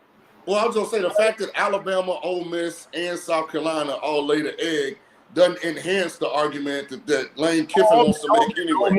Ole Miss smoked Duke. I mean, Ole Miss won, my bad. South Carolina and Bama, yeah. No, I get it. Ole Miss played Duke without their quarterback. Without anybody. That's my point, though. That's the same thing I'm going to fight back with Alabama, South Carolina, and all these other teams that everyone now is fine-bombing. Everybody's like, oh, well, I'm going to renege on my take with the SEC. That's not the Bama team. That's not the South Carolina team that would have went to the playoffs. We know, Shaun, you and I know that these teams, that wasn't the Florida State team that got beat by 70 against Georgia last year when their team was deflated when they didn't get in the tournament. Like, let's be honest. This is not how it works. When you go to these meaningless bowl games, I didn't call them meaningless. That's what y'all out here said. It's meaningless. Then what do you think the players think? Half of them are in the portal. Half of them sit out and opt out. And you have a horrible product on the football field. That wasn't Alabama's best against Michigan. That wasn't Duke's best against Ole Miss. It's almost like we're force-feeding this thing, Shaun. Marshall's whole team quit, and they didn't even play in a bowl game, and we had to go draw straws to find a team. Shout out to La Tech. La Tech played the Shout out to La Tech. How bad is that for football, Shaun? Now I got to find a team, number one. Then that team that I find has a week to prepare for a team they have no idea who they were going to play. Then I got to rally up my guys and get them home from Thanksgiving break and all this shit. Hey, you guys want to play? And it's like fucking the turkey bowl in the hood. Hey, y'all want to get together and play? Like, this is the worst product, man. I'm just saying, like, and then Marshall and then Army, has to now prep La Tech, who they already had game plan Marshall for 3 weeks. Like, come on, man, this shit is a joke. And you're not going to get your best. And I'm telling you, I'm going to take it further. You're asking for further injuries to occur. You're asking for further transfer portal issues. You're asking for further coaches to get out of the profession. And that's my next segue, because I gotta ask you about this, man. Probably a friend of yours as well. I don't know if you've been coached by him or not. Dirk Cutter called it fucking quits last night. Dirk Cutter called it quits and wrote a 1,000-page essay about it. He wrote a goddamn whole thing about it. I won't read it all, but I'm just going to tell you for the audio listeners. Bronco Nation, as I step away today, after 42 years in the coaching profession at every level, I have a few things I want to get off my chest. And then he goes on to thank and support Boise and their coach for hiring him again. He's been at Boise many years. I've known Dirk forever from San Francisco State days with Andy Reid, by the way. A lot of you in here will not even understand what he's done. Anyway, he basically said, Shaun, since the playoff, during the bye week that they earned, apparently, that their players were getting fucking plucked left and right. During the goddamn playoff, their players are getting plucked by teams with bigger and better resources. And he's like, man, enough is a fucking enough. I've coached this game too long, helped too many kids, and now I got to watch my guys getting plucked during a fucking playoff game that we're in during the bye week, where now players' heads are spinning because they got $1 million thrown at them by goddamn Tennessee, Oregon, Florida. And now how do I coach these kids to be focused to go play a Penn State in our first round game? This is a mockery. And I don't blame him at all for getting out of this thing. So I'd love to hear your take on this, man, because it's a travesty. Because you defend the small fish. You defend the small fish in the big pond. And Boise, if we're going to say earned the playoff spot, I don't agree they earned the bye week, but I agree that as the non-Power 4, they should be the team. They were the best in the non-Power 4. So they get in the tournament, then this is a joke, man, to do this to them. So I think, and listen, I would never have brought this into play without speed bumps, without like parameters, without like, things that were gonna, curtail this. But at this point, the easiest fix is this: create some semblance of a salary cap and do it by position. The quarterback the quarterback position at any given school cannot be over $1 million. The offensive line position at any given school cannot be over X amount of dollars. The receiver position. That way, if a school's gonna pay a kid $1 million to be quarterback, guess what? They can't bring nobody else in. If they're gonna pay an offensive lineman $700,000, well, guess what? That position only got $1.5 million budget. And so now it makes it at least more competitive, where a smaller school could say, okay, this is the exact number we have to retain the majority of our players. And now you even the playing field a little bit, as opposed to letting, one big booster, and the big dogs are losing kids too. Hell, the guy that owns Oracle, his wife's a Michigan grad. She gets involved with the Bryce Underwood bidding, and all of a sudden, hell, LSU can't afford Bryce Underwood. I want to address something like this guy in the chat, Caleb McLean. All these coaches whining and bitching. Figure it out or find another job. When do you stop? When do you stop figuring it out and finding more jobs? When do you run out of quality fucking football coaches, Caleb McLean, that want to do it the right way? When do you allow your kids to get coached by street agents and fucking nobodies because that's all that's left? See, y'all don't think outside the box. You're all narrow-minded thinking about the bag you see in front of you.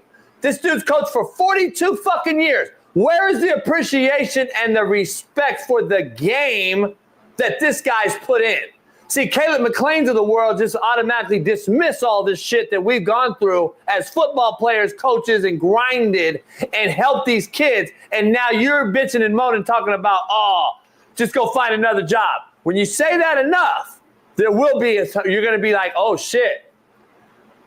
Be careful what you wish for, homie, because your ass ain't going to have nobody coaching this game worth the shit. And you're seeing it right now in the NFL plus college football. You're seeing the yes men and the do boys that are adhering to kids making more money than them. This college football has become the NFL. When Shaun played and the quarterback coach makes $500K for the Bucks, and Shaun, let's say, makes $2 million. What? I'm not taking no 3-step job like that, motherfucker. You don't even make nothing like me, and you didn't even make it to the league like me. This is what's happening in college now. You got guys looking at guys, and we want to respect the McKellen girl lady at Oregon?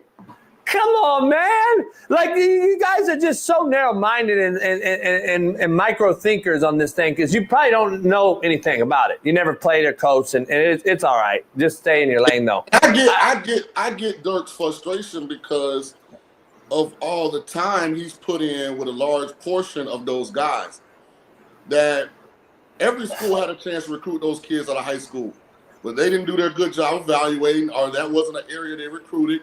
And Boise State, UNLV, UCL, it's a whole bunch of schools that developed that kid.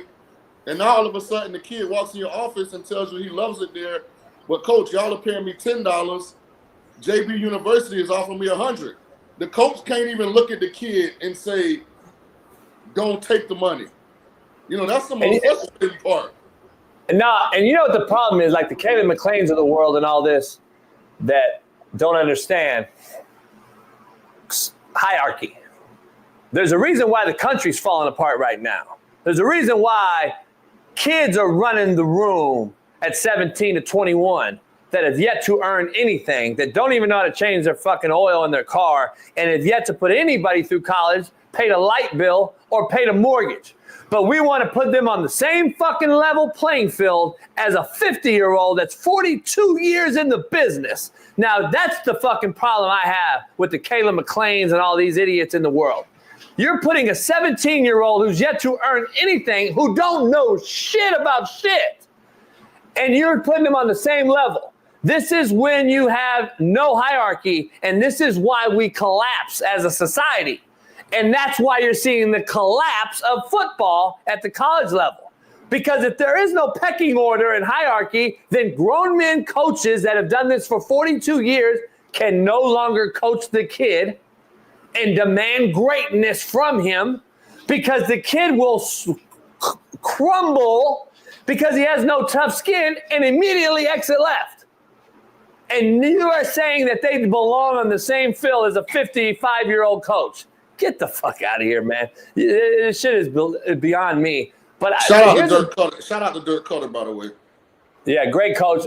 Great dude. He's an asshole on the field, gets after dudes. He gets after his staff. Listen, he did it the right way. Let me go further. There's a kid I want to mention that is in the portal. San Diego kid. Bailey, I don't know if we got the kid I sent you. This kid, Keenan Christian, I want to give you a little insight on him. San Diego kid, offered by SC out of high school, Shaun, signs there, leaves, enters the portal, goes to San Diego State. This is his latest offer from the portal. Is that a real program? No offense to Finley. I'm not familiar with them. Is that a real football team? Yeah, I think they're D2. Finley University is his offer. I want everybody to really clear and hear me. This is what 99% of the portal becomes. You either never hear from them, they become nobodies because they thought the green grass was greener on the other side. This is what the portal has done to guys. It's a D2 in Ohio, I believe, Shaun.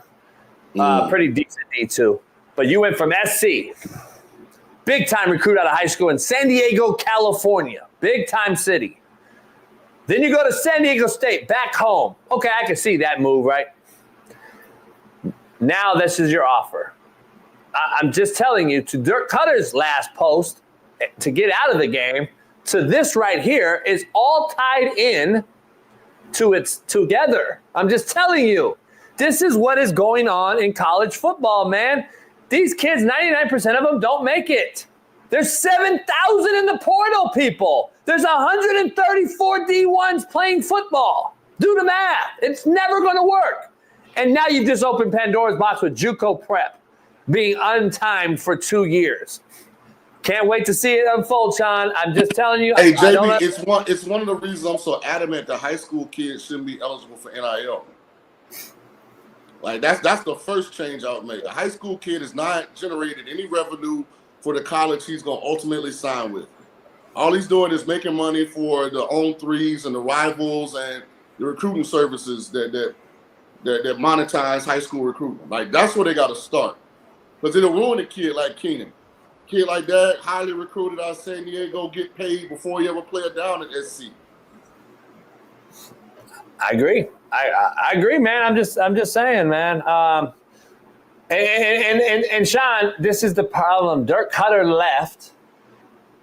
And then another guy who Caleb McLean will just dismiss, Jim Mora, who's only coach in the NFL, has a fucking legend following. Yeah. He goes to UConn and does great things, but so is he just bitching too, playing victim, Caleb? Is he just playing victim, Caleb McLean? Is this guy not saying his guys are being probed also during the goddamn? They beat North Carolina, homie, by the way. And looked like they had better players. And so all of a sudden, his team now at UConn is getting probed during the goddamn playoff tournament. And now all of a sudden, we see a guy like Dirk Cutter leave. We've seen Nick Saban exit left. Mike Krzyzewski in basketball. We've seen a coach become the head coach at Boston College. Said, "Fuck this, I'm out. I'm gonna go be a DC in the NFL."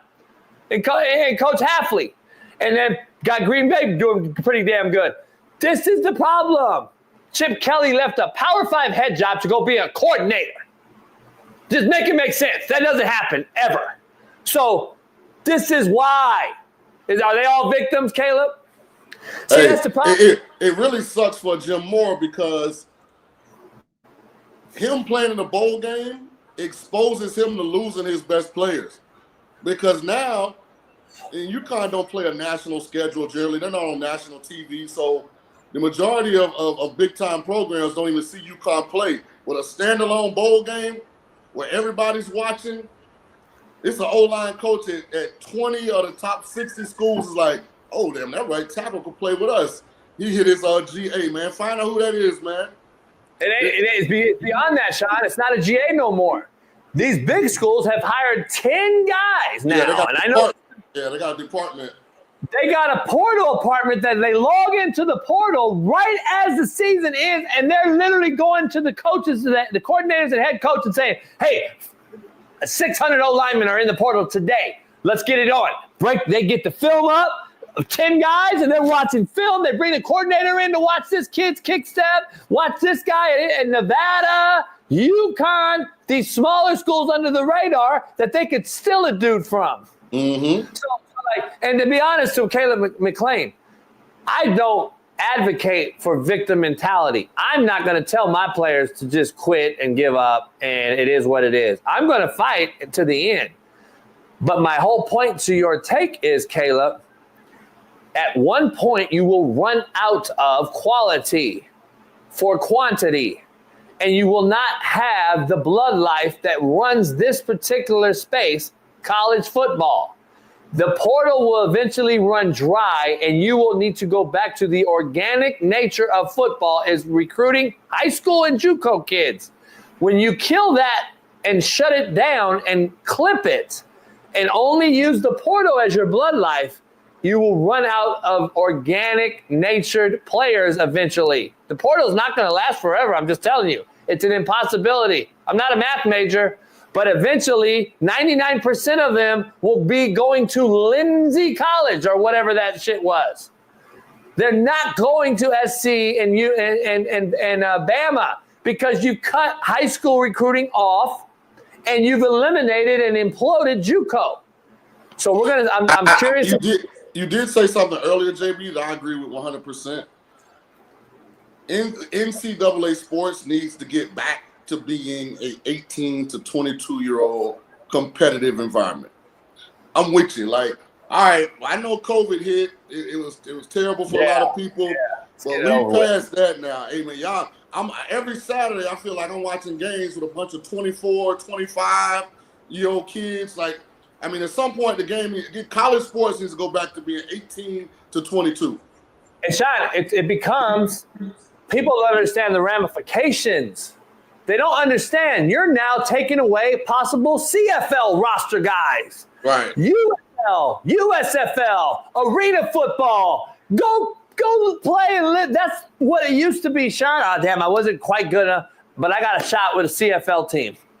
Nobody's going there no more. CFL now is becoming unbelievably bad if you go watch it and see the difference because they're not getting the four-star guy anymore. They're staying in college 8 or 9 years. The CFL can't afford to hire a 27-year-old guy no more. They can't do it. So NCAA got to fix that. I don't know if it's an age limit or what, but I mean, it's way too many 24-year-olds playing college football now. Shaun, I don't want to watch. No offense, I recruited him and shit. I don't want to watch my man at Utah no more. Right. I recruited you. He might be 26 by now. This is ridiculous. Shaun, I recruited him in 17 when he left Texas. Yeah, Came back home to California and entered the portal. Yeah. Like, come on, man, that was 7 years ago. And it's starting to really impact the record books because these kids are playing for 6 years instead of 4. And I mentioned it yesterday. Scadaboo should have been in New York, not Dylan Gabriel. Dylan Gabriel should have been out of college already. Yeah, he's been out a long time. That's the point I'm making. It's not that Dylan Gabriel didn't belong because they were number one team and his stats. That's not the fact. The fact is he should have been gone already. Like I was still coaching at USF when Dylan Gabriel was at UCF. And I even come on, man. That's my point. We're missing young guys.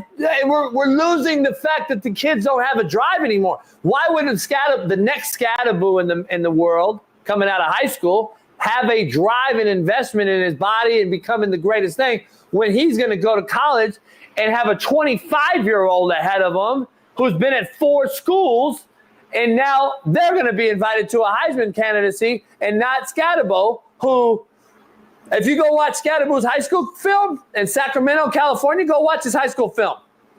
He should have been offered by a lot of schools, but he's a white running back. He's not flashy. He got overlooked because of a portal kid.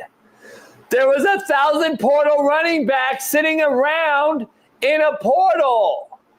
So I'm just saying, man. Shaun, in the show, we got a few more topics real quick. Donald Trump came out and said that Jaden Daniels deserves the MVP, possibly. Take a look at this. Said he was talking about Jaden Daniels with the D.C. Mayor Muriel Bowser, and thinks Daniels doesn't deserve Rookie of the Year, but possibly even MVP. Doesn't just deserve the rookie, he also deserves MVP consideration. So Trump's diving into football now, helping out his constituents across America. Hey, smart move by Trump. Yeah. Have you seen? Where are you at with this? Where are you at with this whole thing? Have you seen James' mom? I know her well. I know the whole family. Hey, this Trump taking his shot. I said your baby should not just be Rookie of the Year. He should be MVP. You mean like AP did? Right. But anyway. Yeah, this is ludicrous. Like, in some years, maybe you can make a case that, I mean, he needed some votes, but not this year. Not with Burrow, Lamar, and Josh Allen doing what they're doing and Saquon having the year he had. No, he wouldn't even be top 5 in MVP voting. But if I'm arguing, and I pulled up the definition earlier in the week with Smitty because I was looking at the definition of Rookie of the Year, Offensive Player of the Year, MVP, even the Heisman when we were talking about Genty versus Travis Hunter and all this shit. The definition doesn't equate or equal the candidates. Like what Jaden has done for his particular team after the year that the Washington Commanders had last year should put him in the consideration and conversation. The year he's had statistically, the year that he's clearly been the impact, and he's clearly, I believe McLaurin has second in touchdowns in the league, isn't he? That's because of Jaden Daniels, right? I mean, we have to argue. Right. Like, there's he's done something that no one's done in Washington in how long? As a rookie, too. I don't know if he's not in at least the conversation. If it was a Heisman candidacy and you took 4, I would have to put Jaden in there. I would because of what he's done. It's hard. I get it. It's a QB rule. It's an award. See, I would give the best player the Rookie of the Year and then put the quarterbacks in its own deal because we never give it to anybody other than a quarterback anyway. So, I think JB, until the NFL can explain how the MVP isn't the Offensive Player of the Year when the MVP is the offensive player, I mean, the awards really just was. That's why I had to define them, because they make zero sense. They're just giving out awards. Yeah, they're giving out awards. Brock Bowers is clearly the Rookie of the Year. He has 0 quarterbacks stolen the ball. He's broke the record that Nakua just broke, and you're telling me he's going to get nothing. To me, that's a travesty. This guy is clearly the Rookie of the Year. He is by far the best rookie. I don't want to hear anything I don't see there you go jumping off the boat again. You can say he's deserving of Rookie of the Year, but you can't say he's by far the best rookie, because Jaden Daniels has been really damn good this year. Okay, so then I'll argue you and say, well, Jaden Daniels touches the football every single snap of the football game and literally dictates where that ball goes. Jaden Daniels dictates where it goes. Brock Bowers touches the ball only when the guy throws him the ball. And he just broke the record on a horrific football team with 0 quarterback. That's my argument. There's no way. I would love to hear your banter about that. I'm just telling you, Brock Bowers, 108 catches and 1,200 yards or something on a team that's won 3-4 games. Hey, Jaden Daniels has the Washington Commanders, who were so good last year that everybody got fired. I'm being sarcastic. At 11-5 and having clinched a playoff spot. So he's been playing in meaningful games where people have watched and the outcomes have mattered. As much as I love Brock Bowers, a lot of his success rate has been the fact that Desmond Ridder, Aiden O'Connell, and Gardner Minshew won't throw the ball past 10 yards down the field. So he's the beneficiary of that. He's a really good player. I'm not knocking that. But he's also the beneficiary of how bad the quarterback play has been in Vegas. In the league. Especially in Vegas. That's another reason why Jaden Daniels looks better than a lot of people don't. The league is bad in quarterback play. So, but Jaden's balled out though, JB. No, he has, no doubt. You and I called it. We said he's the best quarterback in this draft. He's proven that. He's gone to a team that we thought was a dumpster fire. He's literally resurrected that team. So we know clearly our prediction was correct. So that's not. I'm not saying he's not balling out, but I'm just saying that Brock Bowers has done some things. And by the way, the MVP and the Rookie of the Year candidacy, he could be the MVP, but not Rookie of the Year. Yeah, moron, TJ Nasty, because I just stated this is a Rookie of the Year contest. It's going to go to the quarterback, not any other position. And I said they're both rookies. It just happens to be that. So it's a conversation piece. No shit that they can't win the MVP and the Rookie of the Year or vice versa. I'm just telling you it's a conversation piece to be had. Brock Bowers and to your point, I said Brian Thomas was the best wide receiver in this draft before the draft. Remember that? Brock Bowers has 1,144 receiving yards. Brian Thomas has 1,179. And he's done it on 80 catches and has 10 touchdowns.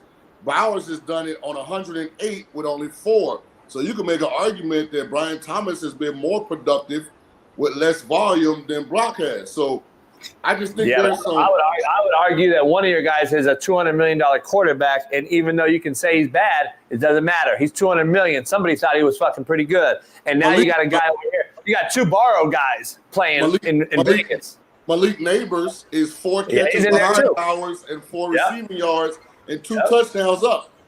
So, I mean. And I get it too, but listen, Bowers is in a much better conference, and I would argue that he's at the line of scrimmage taking on a Sam backer at the line of scrimmage with a strong safety over him and an outside backer outside leveraging him versus a one-on-one free access scenario, and I get to throw the ball up to the guy. You and I know tight ends doing this is much different and harder than a guy out there on the edge. And I think Brock Bowers is really good. I just think Jaden Daniels is without question NFL Rookie of the Year this year. Let's end the show, Shaun, with this Bet US segment. Top 5 NFL Super Bowl odds favorites. The Chiefs are at plus 365. The Lions are at 400. The Bills are at 500. Who's your pick to take it all right now? Just based on the odds, I'd probably go Bills at 5-1. Only reason I'm nervous about the Eagles because they're ending the year weird. You know, Hurts all of a sudden got a concussion. Didn't even seem like that big a hit, but then he doesn't play the following week. Then Pickett gets hurt. Now Tanner McKee. Now Barkley's not playing. Like, I don't trust the way they end in the year because I would take the Eagles at plus 650, but I would go Bills. I just think if there's one guy that can really go God mode in the playoffs and will his team to the big game in New Orleans, I think it's Josh Allen. Yeah, he can get that play, that one play. You know what I mean? Like that's and we're gonna start doing a segment of that scenario. I want to start doing it with you to end shows, but we'll do it another time. But the Bills' defense is horrific. The Ravens' defense is starting to get better, but I still don't trust them in a big game. At all. Both defenses will cost them. Defense is garbage. I don't know why the Vikings aren't in there. The Vikings right now today, I think they're going to win Sunday. I think the Vikings are going to win and be the 1 seed. And it's a travesty how the NFL seeds, just like college football. I think a 14-win team being the 5 seed is a travesty. I think they should rank the NFL playoffs similar in like college playoff. I think they should rank 1 through 7. I just don't think that a 5 seed winning 14 games makes any sense at all.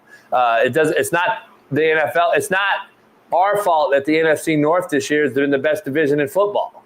Like, oh well, we had to go through the gauntlet of ourselves, beating the Packers, who's a really good team who haven't beat anybody of significance, by the way. They're 1-5, I think, against anyone with a winning record that's any good at all, or I think a playoff team. The Packers are 1-5. They lost to the Eagles. They lost to the Lions. They lost to the Vikings. I don't know if they can beat anybody when it matters. You brought that point up with Jordan Love. Something's ailment. He has an ailment. I don't know what it is. I think it's going to cost the Packers in this thing. And who gets in this week? It's a big weekend, Shaun. Saturday, Sunday.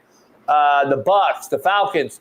Who's going to get in? And I'm saying a lot. I want you to just end the show with these topics. Who are you more scared of if you're another team in the AFC or the NFC? What team would you say you're more scared of facing? The Rams or the Bengals if the Bengals get in? Those are 2 teams with 2 ball spinners with 2 great wideout cores that can beat anybody. I think Burrow can go into Arrowhead. I think Burrow can go into New Jersey and beat Buffalo. I think that Burrow can beat anybody left in this tournament. Same with Matthew Stafford. I wouldn't be shocked if those 2 teams, if they get in, make a run. So I disagree a little bit because I think the Rams defense is much better than the Bengals. No doubt. So I think the Rams are much more dangerous in the NFC than the Bengals would be in the AFC. The Bengals defense is garbage. They are hot, molten trash. And as good as Burrow is Chase Brown back? Is Chase Brown still injured? You know, they got situation at running back. If he's not available, I think there's a huge drop-off. Like, Burrow's got to get protection because he's not going to do anything from a mobility standpoint. So even though I know Burrow's having a year and since he's elite at throwing the ball, I think the Rams are a more complete team in the weaker division. So I think they're more of a danger to the NFC. Okay. Fuck it, Bailey. I'm going to just play this game with Shaun to end the show. It's called Who Do You Trust, Shaun? And I'm just going to ask you 6 things, and you just give me a quarterback's name. Try to use a playoff team. Who do you trust? Brought to you by BetUS. Use the promo code CoachJB today. Who do you trust, Shaun, most to win a game? Patrick Mahomes. I'm going to go Matthew Stafford. Who do you trust most to make a play? One play. Lamar Jackson or Josh Allen, one of the 2. I'm going Josh Allen. Who do you trust to make a play? I'm going Josh Allen. Shaun's going to Lamar Jackson. Who do you trust to build your team around right now?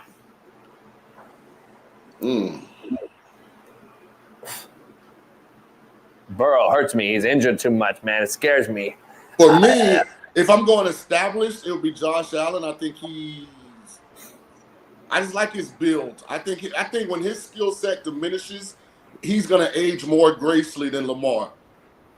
And if you really put me up to it, I go Jaden Daniels just because he's the youngest and the cheapest of all of them. Over CJ? Yeah, I like Jaden because he's more athletic than CJ. And I'm not down on CJ. I know CJ's struggling right now, but I just think Jaden gives me more options from a dynamic athlete standpoint. Who do you trust to make one throw? Now, this is where I would go Stafford. I'm with you. Yeah, I'm with Stafford right there. He is the best ball spinner left in this tournament. There's no question about it. He'll drop the ball. He'll throw a 2-ball and a 1-ball over the backer's head. Everyone thinks they're picking it. The ball's fucking right over your outreach fingers. We've seen it time and time. Stafford is both of our picks on who do you trust. Who do you trust most in the fourth quarter? Oh, Mahomes. Absolutely, unequivocally. Until somebody unseats him, you can't go against that one. Because he's beat all these guys. Burrow's beat them all too, though, in the fourth. Right. Burrow, I'd have to lean on Burrow most in the fourth. Who do I trust? I would trust Burrow in the fourth the most. If all things were perfect, of course, we know their defense is trash and all that. I would trust Burrow in the fourth because he's beat Mahomes several times. Josh Allen in New York, in Buffalo. I think he can go anywhere, and that's why I would trust Burrow. And who do you trust, Shaun? Least. Ooh. Oh, let me look. I had pulled up the I'm gonna give you mine first. I'll give you mine while you look. Bo Nix. 100%. Bo Nix the least. I'm just talking, and I'm going to be clear. We'll clean this segment. We'll clean this segment up as we get, and we'll be more specific as we do this segment. I think it'll be a fun segment. I'm going with Jared Goff. I don't trust Jared Goff at all for the remaining guys that are big time is what I'm saying that are in this tournament. A guy that's had a great year, I just don't trust him. There's a reason why McVay got rid of him for Stafford. There's a reason why they won a Super Bowl after he left. There's a reason why I don't trust him late in big games when the lights are bright, Shaun. I love Jared Goff and what he's done. I just don't. We're talking trust, Shaun. Trust the least. This is where, like, as great of a season as he's had, and hat tip to you because you called it, I'd have to go Sam Darnold if I'm going veteran quarterbacks. Least. Yeah. I mean, and he's playing great right now. He's playing great right now. The reason I say Goff. If one guy fell on their face in a playoff game and resorted back to the worst part of their narrative, and it wouldn't surprise me, it'd be Sam Darnold. I'm totally the opposite. Sam Darnold don't know what the fuck's going on. He's playing every game like it's his first. He don't know what the playoffs is. He has no idea what the playoffs are, Shaun. He's going in there and just winning 14, 15 football games, and he's going to get a bye and continue to win those games against teams he's already beat. I think he's just going to go roll through this thing because he don't know different. Goff knows. Pressure's on Goff. Goff knows he has to perform and get the city of Detroit a bowl ring. And I think that is when he fails. That's just my take. So I think we'll make that segment a fun one. Shaun, it's a happy new year. It's a great one. I hate the college football playoff. I can't stand watching it. I'm trying to be on the yacht as much as possible during this thing. I don't believe the Final Four best teams are in it. I think the best teams, first of all, didn't get in it. And second of all, Penn State is a fraud. They're not a Final Four football team and the best of the whole thing. So that's just my take overall this week. Been a great week, though. Happy New Year's, Merry Christmas, all that. Next week, we're back on track. See you Monday. See you Monday. Appreciate it. All right. Peace. Super Bowl champion Shaun King. Appreciate him joining us. Been a great week. We gave you 5 days during the holiday season just because we owe it to our loyal fans and all you guys out there for becoming members and having being a subscriber. So make sure you subscribe to our other channel as well. Get us over there and get us going because we're about to start putting content on that channel as well. Cooking, recipes, you name it, I got it. And we're going to start doing some live shows from the yacht. And we're going to be putting it on that show and channel as well. So appreciate everybody, man. All the agreeing to disagree, love it. Disagreements create great conversations. So I'm all for it. And all the dick riders and all the women, love you, but don't coach football. We'll see you Monday, God willing. Peace.